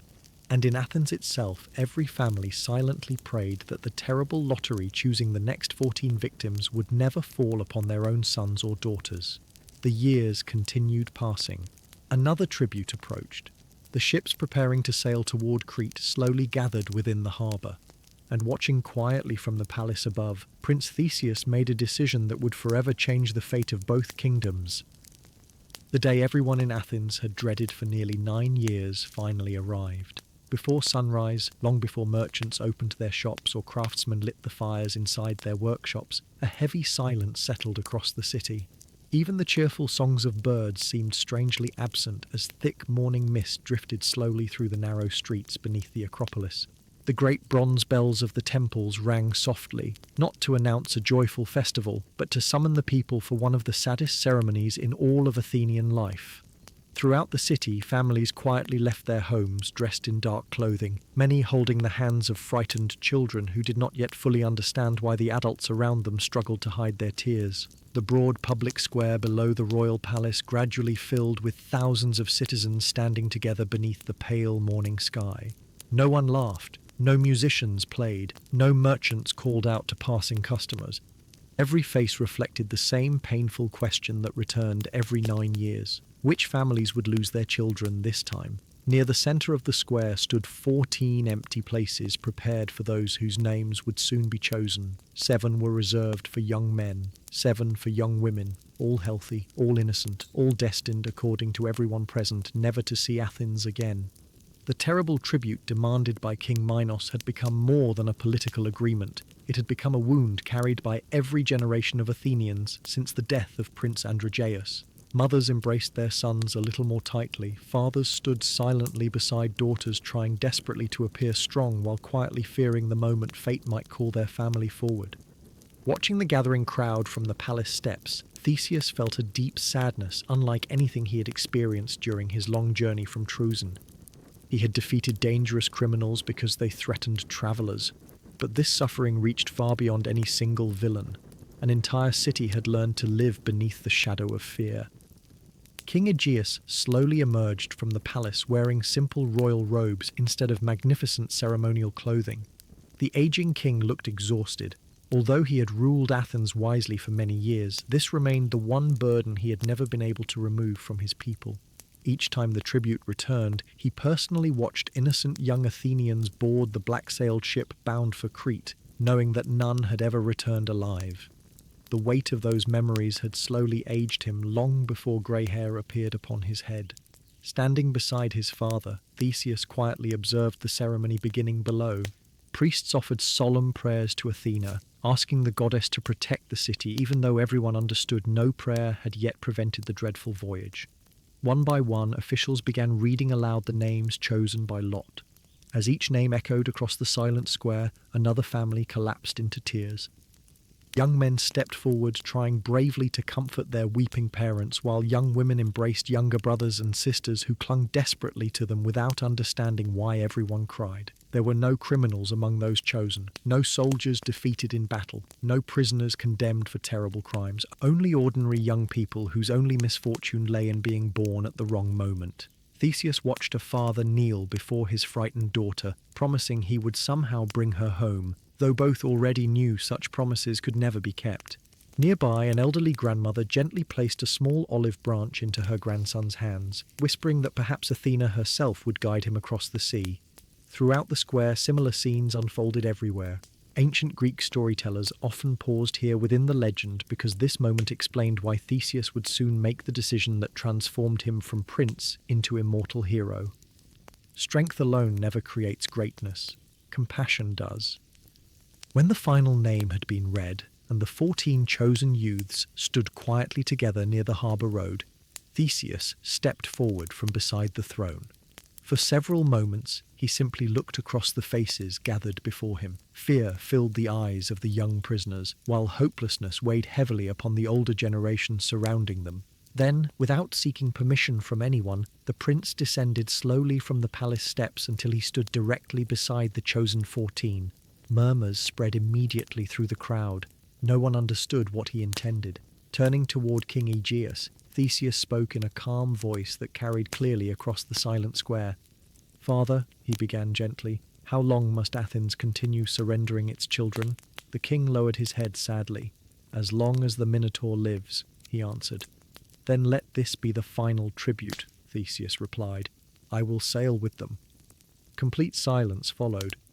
For a heartbeat, it seemed even the wind had stopped moving across the city. Every citizen stared toward the young prince, unable to believe what they had just heard. Aegeus himself stepped forward in disbelief. "No," he answered immediately. "You have only just returned to me.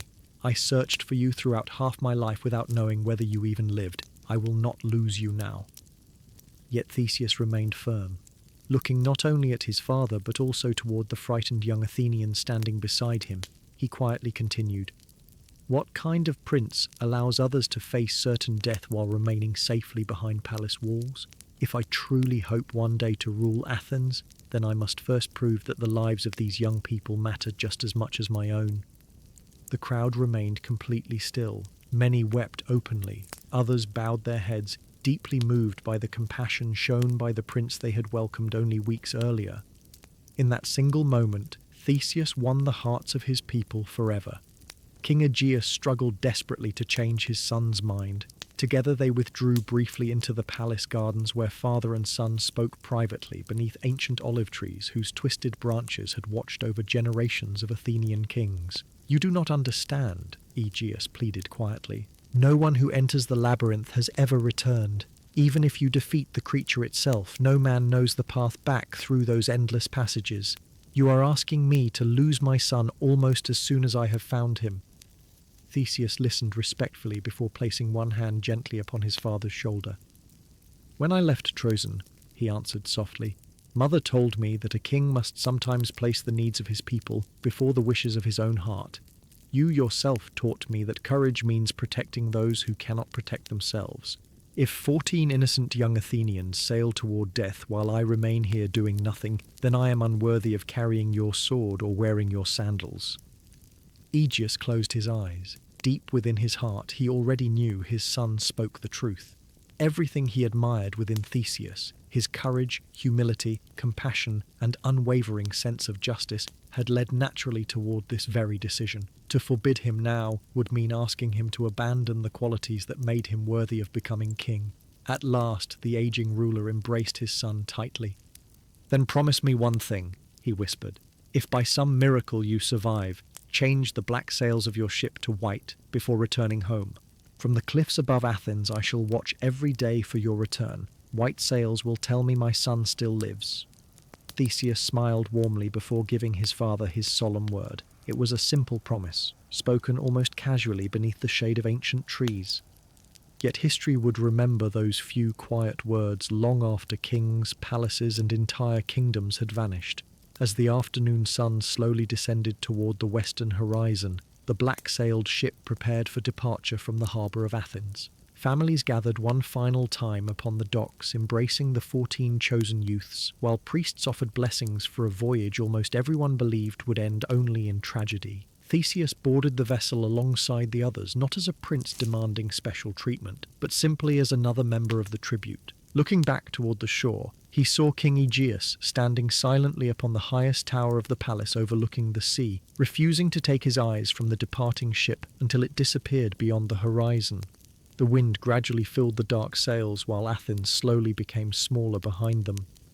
Ahead lay the wealthy island kingdom of Crete, the magnificent Palace of Knossos, the endless stone corridors of the Labyrinth, and somewhere deep within those silent passages waited the lonely creature known throughout Greece as the Minotaur. Yet fate had already begun placing unexpected allies along the young hero's path. Watching from the palace balconies of Knossos, one person would soon see the arriving Athenian prince, and within a single moment, everything would change. Her name was Ariadne, daughter of King Minos, and without her, the story of Theseus could never have reached its legendary ending. For several days, the black-sailed ship crossed the calm waters of the Aegean Sea, carrying the 14 young Athenians steadily toward the island they feared more than death itself. During the daylight hours, the sea appeared almost impossibly beautiful. Gentle waves sparkled beneath the brilliant Mediterranean sun, while dolphins occasionally leaped playfully beside the ship, and seabirds circled gracefully overhead as warm ocean breezes filled the dark sails. Yet none of the young passengers found comfort in the peaceful scenery surrounding them. Every evening, as the sun slowly disappeared into the western horizon and the sea turned shades of gold and crimson, silence settled across the deck. Some quietly stared toward the endless water, wondering whether they would ever again see the familiar hills of Athens. Others spoke softly about parents, younger brothers and sisters, favourite places within the city, and ordinary moments they had once taken completely for granted. A few tried bravely to hide their fear behind forced smiles, while others prayed silently to Athena, Apollo, or Poseidon, hoping some miracle might still save them before the voyage reached its dreadful conclusion. Throughout those long days, Theseus remained beside them, speaking gently whenever fear became overwhelming. He reminded them that despair had never defeated any enemy, while courage sometimes created opportunities where none previously seemed possible. He never claimed victory would come easily. He made no impossible promises that everyone would certainly survive. Instead, he simply encouraged each frightened companion to keep hope alive for one more sunrise, then one more after that. Ancient storytellers often pause to admire this quiet leadership. Long before Theseus entered the Labyrinth, he had already begun acting as the kind of king Athens would one day need. Eventually, the rugged mountains of Crete rose from the southern horizon beneath the bright morning sky. As the ship sailed closer, the island revealed itself as one of the most prosperous kingdoms in the ancient Mediterranean. Terraced vineyards climbed gentle hillsides, olive groves stretched across fertile valleys, and countless merchant vessels crowded the magnificent harbour carrying goods from Egypt, Cyprus, Phoenicia, and distant lands beyond the sea. Towering above everything else stood the extraordinary Palace of Knossos, unlike any royal residence the young Athenians had ever imagined. Instead of grim stone fortresses built solely for defence, Knossos resembled a vast city enclosed within one enormous palace. Colourful walls decorated with vibrant paintings of dolphins, lilies, birds and graceful acrobats surrounded spacious courtyards filled with fountains and flowering gardens. Elegant staircases connected countless rooms spread across several levels, while finely carved columns painted brilliant shades of red supported wide balconies overlooking the surrounding countryside. Even experienced sailors visiting from distant kingdoms often stood speechless upon first seeing the wealth and sophistication of Crete. Yet hidden beneath this breathtaking beauty rested the island's darkest secret. Far below the palace, invisible to every visitor admiring the magnificent architecture above, stretched the endless corridors of the labyrinth where no prisoner had ever escaped alive. As the black-sailed ship entered the harbour, crowds gathered along the docks to witness the arrival of Athens' latest tribute. Among those watching from the highest palace balcony stood a young woman whose life would soon become forever intertwined with the destiny of Theseus. She was Princess Ariadne, eldest daughter of King Minos. Ariadne had grown up surrounded by the splendour of Knossos, yet despite the luxury of royal life, she carried within her heart a quiet sadness few people ever recognized. Since childhood, she had known about the terrible tribute arriving from Athens every 9 years. Like everyone else in Crete, she understood what happened after the young prisoners disappeared beneath the palace into the endless darkness below. Although she loved her father deeply, she often questioned whether such suffering could truly be justified, even in memory of Prince Androgeus. Looking down from the palace balcony as the Athenian ship slowly docked beside the harbour, Ariadne expected to see only frightened captives preparing to meet their inevitable fate. Instead, her attention was immediately drawn toward one young man standing calmly among them. Unlike the others, whose faces reflected understandable fear and uncertainty, this stranger observed the magnificent palace with quiet determination rather than despair. His posture remained confident without appearing arrogant. He comforted the younger members of the tribute whenever they grew frightened, offering reassuring words while asking nothing for himself. There was a kindness in the way he treated those around him that Ariadne had rarely witnessed, even among the nobles of Crete. Curious, she quietly asked one of the palace guards about the mysterious Athenian. The answer surprised her.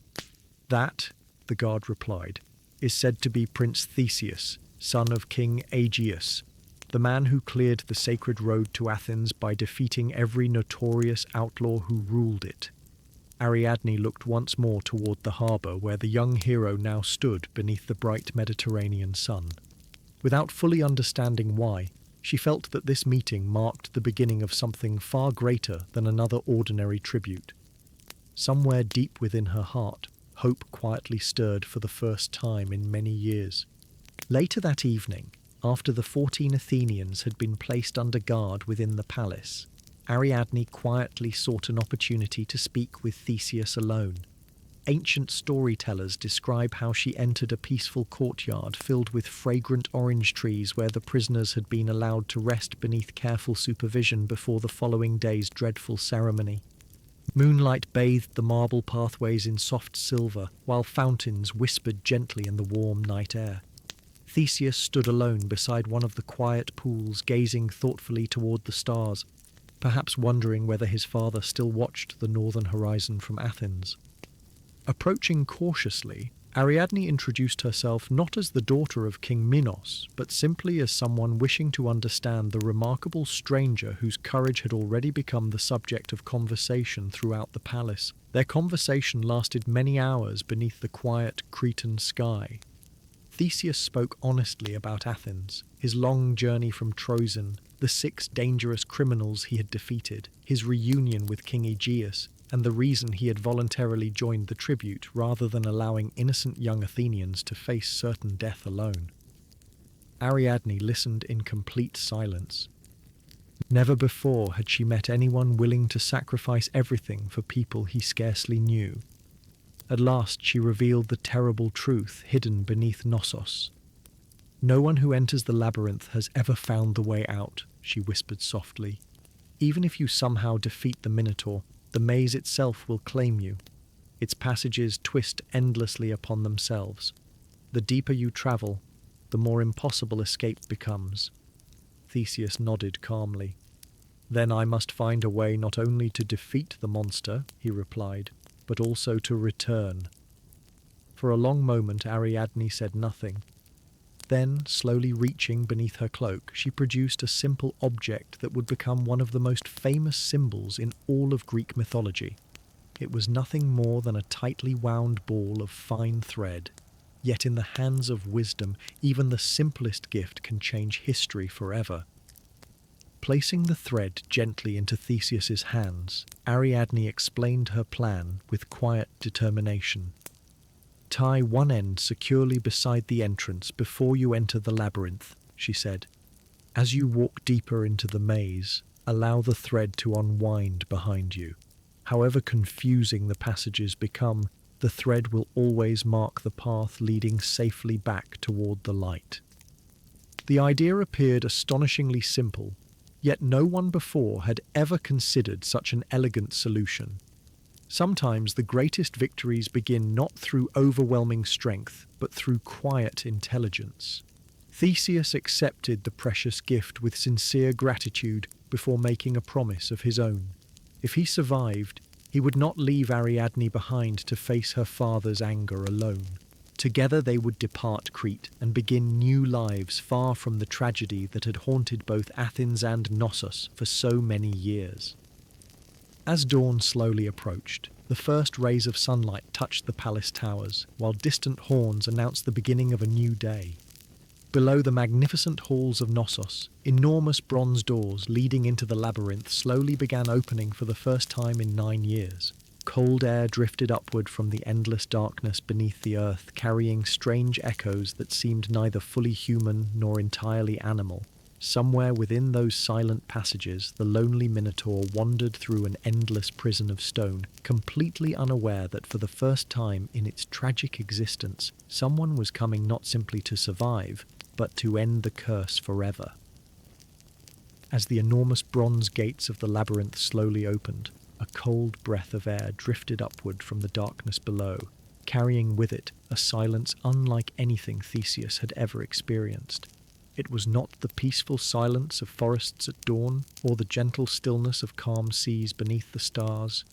This silence felt ancient, heavy, and almost alive, as though the countless stone corridors beneath Knossos had been waiting patiently for centuries. One by one, the 14 young Athenians were led toward the entrance under the watchful eyes of King Minos' guards.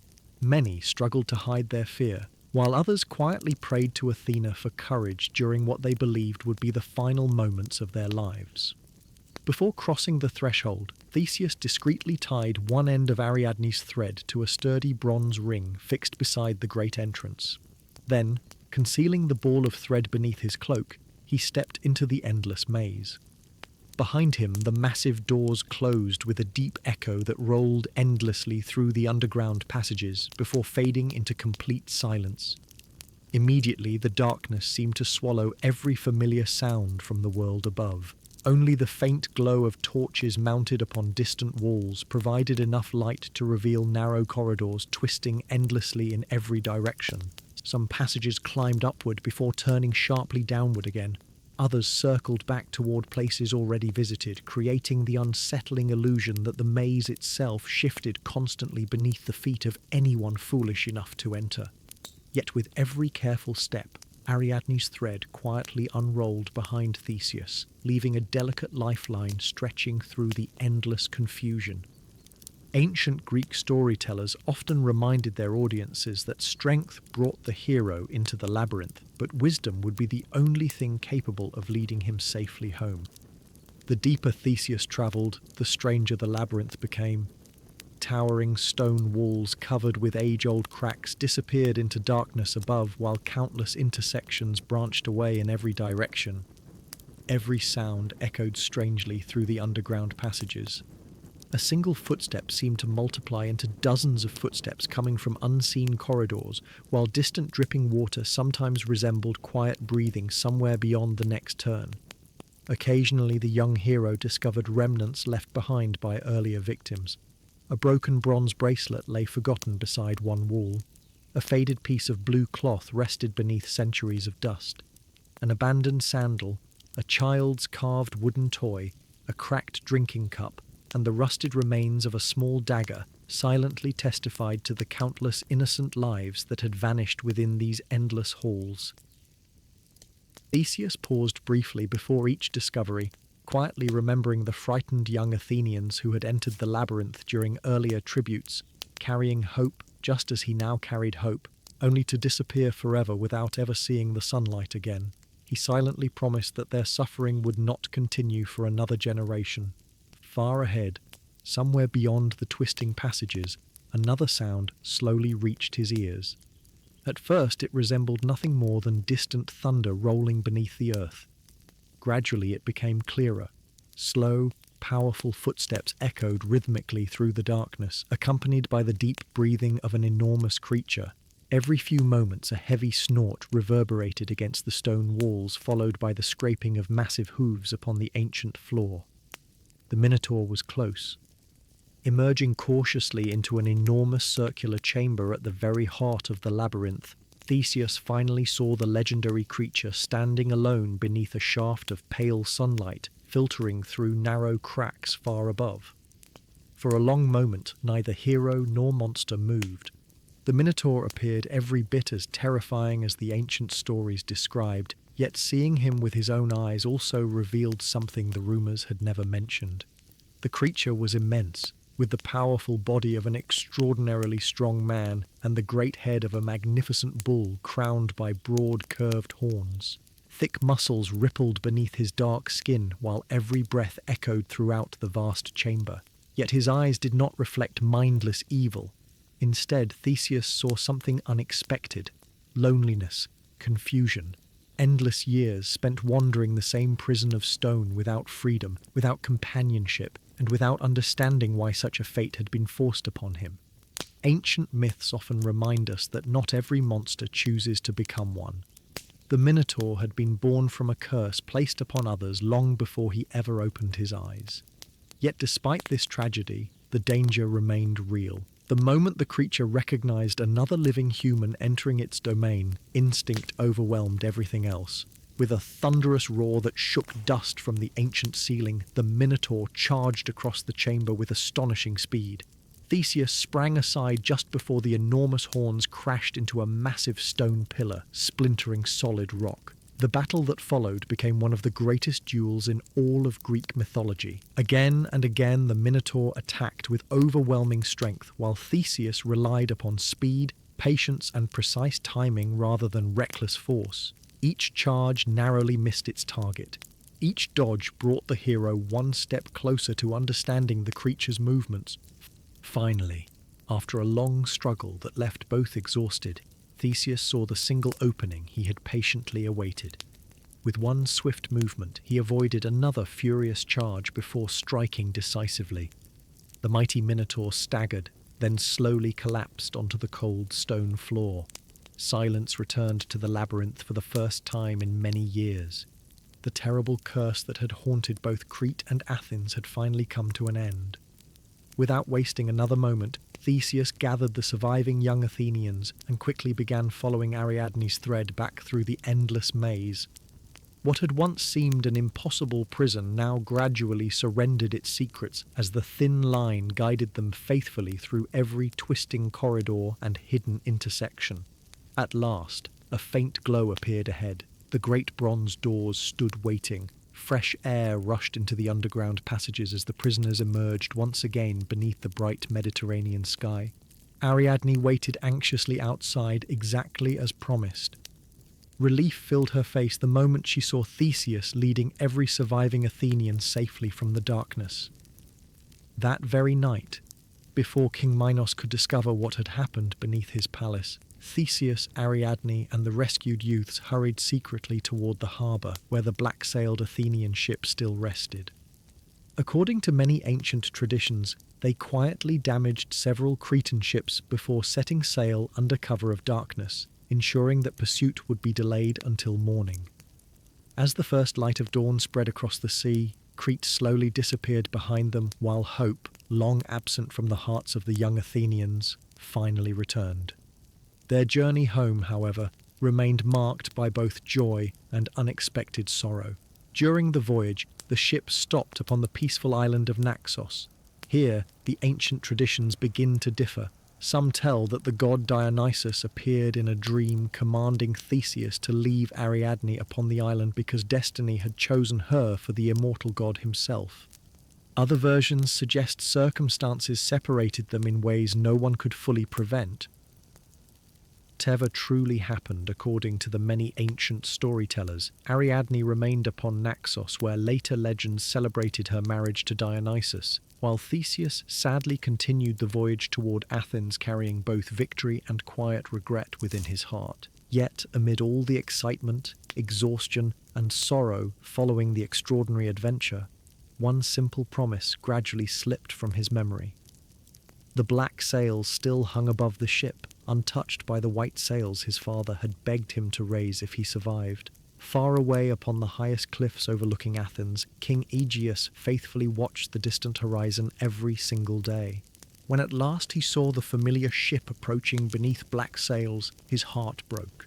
Believing his beloved son had fallen within the labyrinth exactly as so many others before him, the grieving king whispered a final prayer before throwing himself from the high cliffs into the sea below. From that day onward, the waters surrounding Greece became forever known as the Aegean Sea, preserving the memory of the father whose love for his son remained stronger than even life itself. When the black-sailed ship finally entered the harbour of Athens, joy and sorrow arrived together.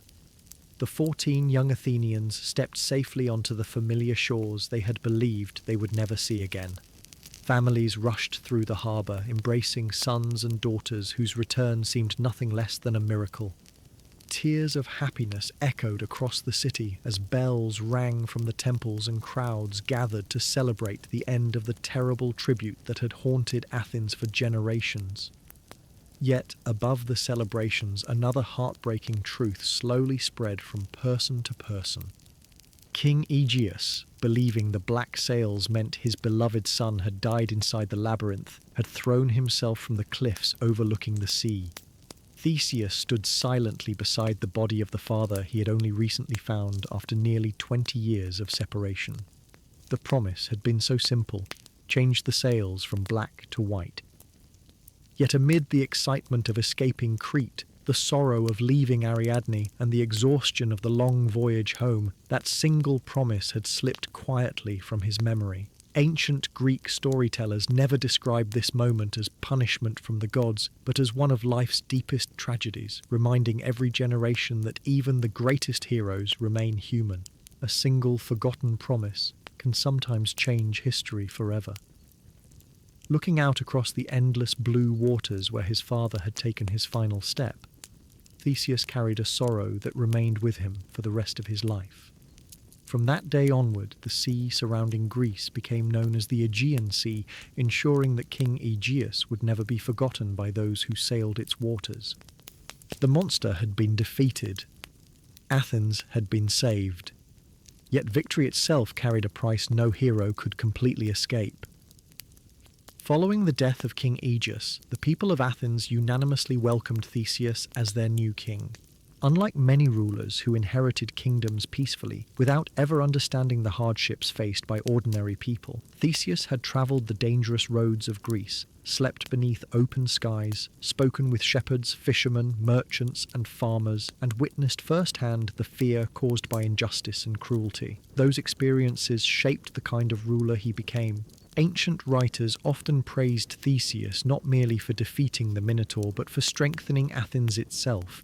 He encouraged cooperation between scattered villages throughout the surrounding region, bringing them together beneath one government in a process later remembered as the Synoecism, the unification of Attica.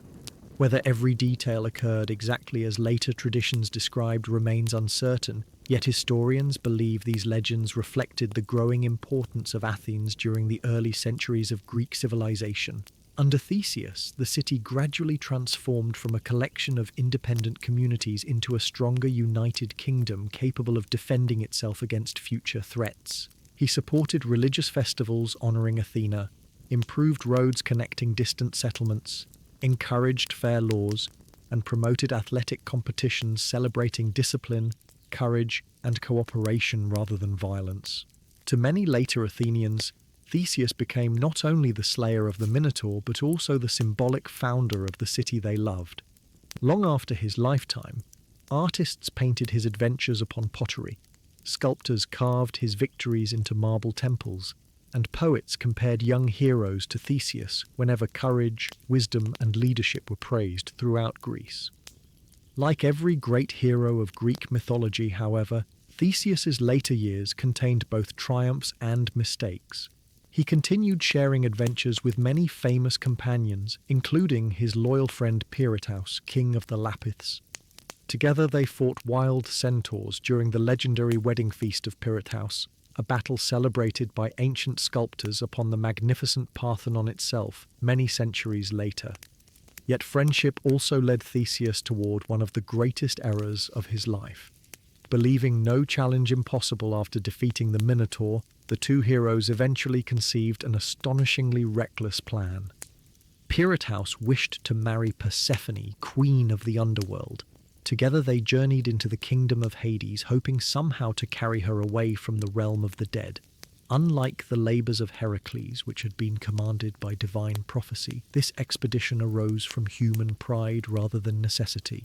Upon entering the underworld, Hades welcomed the visitors with calm courtesy before inviting them to rest upon what appeared to be ordinary stone seats.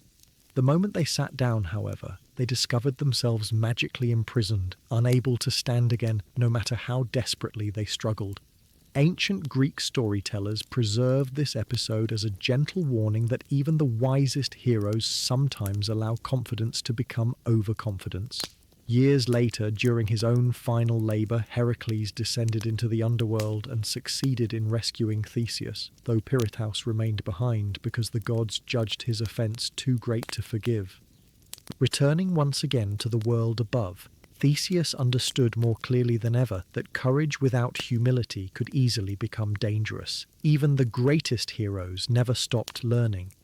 As the years quietly passed, Theseus gradually withdrew from the centre of political life, while younger generations assumed responsibility for guiding Athens into the future. Different ancient traditions describe his final years in different ways. Some suggest political rivals forced him into exile after changing loyalties within the kingdom. Others tell that he voluntarily left Athens seeking peace after a lifetime filled with extraordinary adventures and painful memories. One tradition records that he eventually reached the peaceful island of Skyros, where circumstances surrounding his death remain uncertain even today within the many surviving myths. Yet regardless of how his earthly life ended, the memory of Theseus never faded. Centuries later, after Athens itself had grown into one of history's greatest cities, its citizens honoured him almost as a founding hero. His bones were believed to have been brought home ceremonially to Athens, where a magnificent shrine known as the Theseus was dedicated in his honour. Although modern historians debate whether that famous temple truly marked his resting place, archaeological discoveries throughout Greece confirm that the legend of Theseus inspired artists, writers, philosophers, and ordinary people for more than 2,000 years. The Palace of Knossos still exists today upon the island of Crete, where archaeologists have uncovered the remarkable remains of the great Bronze Age civilization that likely inspired stories of King Minos. Its countless rooms, staircases, courtyards, and winding corridors remain so complex that many scholars believe visitors from mainland Greece could easily have imagined the palace itself as an endless labyrinth. While no evidence has ever revealed the existence of a real Minotaur, myths often preserve emotional truths rather than literal history. They remind us how ancient people explained fear, courage, sacrifice, justice, and hope long before modern history was written. And so our long journey through the legend of Theseus and the Minotaur gently comes to its end. Together, we have travelled from the peaceful hills of Troezen to the royal palace of Athens, walked the dangerous roads once ruled by infamous outlaws, crossed the sparkling waters of the Aegean Sea, wandered through the endless darkness of the Labyrinth, stood face to face with one of mythology's most unforgettable creatures, and witnessed the rise of one of Greece's greatest heroes. Whether every event happened exactly as ancient poets described, or whether these stories slowly grew richer with every generation that retold them, they have continued inspiring people for more than 3,000 years because they speak to timeless ideas that still matter today. They remind us that true courage is not the absence of fear, but the willingness to protect others despite fear. They teach us that wisdom often proves more powerful than strength, that kindness can shape a hero just as surely as victory, and that even those remembered as legends remain wonderfully, imperfectly human. Now the torches inside the labyrinth have quietly burned low, the waves of the Aegean roll gently beneath the moonlight once again, and the ancient city of Athens slowly disappears into the peaceful silence of the night. Thank you for joining me on another calm journey through the world of Greek mythology. If sleep has already begun to find you, then may your dreams be gentle, your rest be deep, and your night as peaceful as the quiet stars shining above the ancient hills of Greece. Until our next adventure through history and legend, good night. As our long journey through the legend of Theseus and the Minotaur gently comes to its end, I simply want to thank you for choosing to spend part of your evening here with me. In a world that often feels fast, noisy, and endlessly busy, it means more than you might imagine that you've taken the time to slow down, relax, and travel back with me into the quiet world of ancient Greece. Together, we've walked the peaceful hills of Troezen, followed the dangerous roads leading to Athens, stood beneath the towering walls of Knossos, wandered through the endless passages of the Labyrinth, and witnessed the courage of a young hero whose story has survived for more than 3,000 years. Whether these events happened exactly as the ancient storytellers believed or slowly grew into legend over countless generations, they continue to remind us that kindness, courage, wisdom, and hope are stories worth carrying forward, no matter how much the world changes around us. If you've stayed awake until this very moment, I truly appreciate your company, and I hope this story has brought you a little peace after a long day. And if you've already drifted off to sleep somewhere along our journey, then perhaps these final words will simply become part of a quiet dream carried gently upon the night. That has always been the purpose of these videos, not only to explore history and mythology, but also to create a calm place where you can slow your thoughts, relax your mind, and let the worries of today quietly fade away.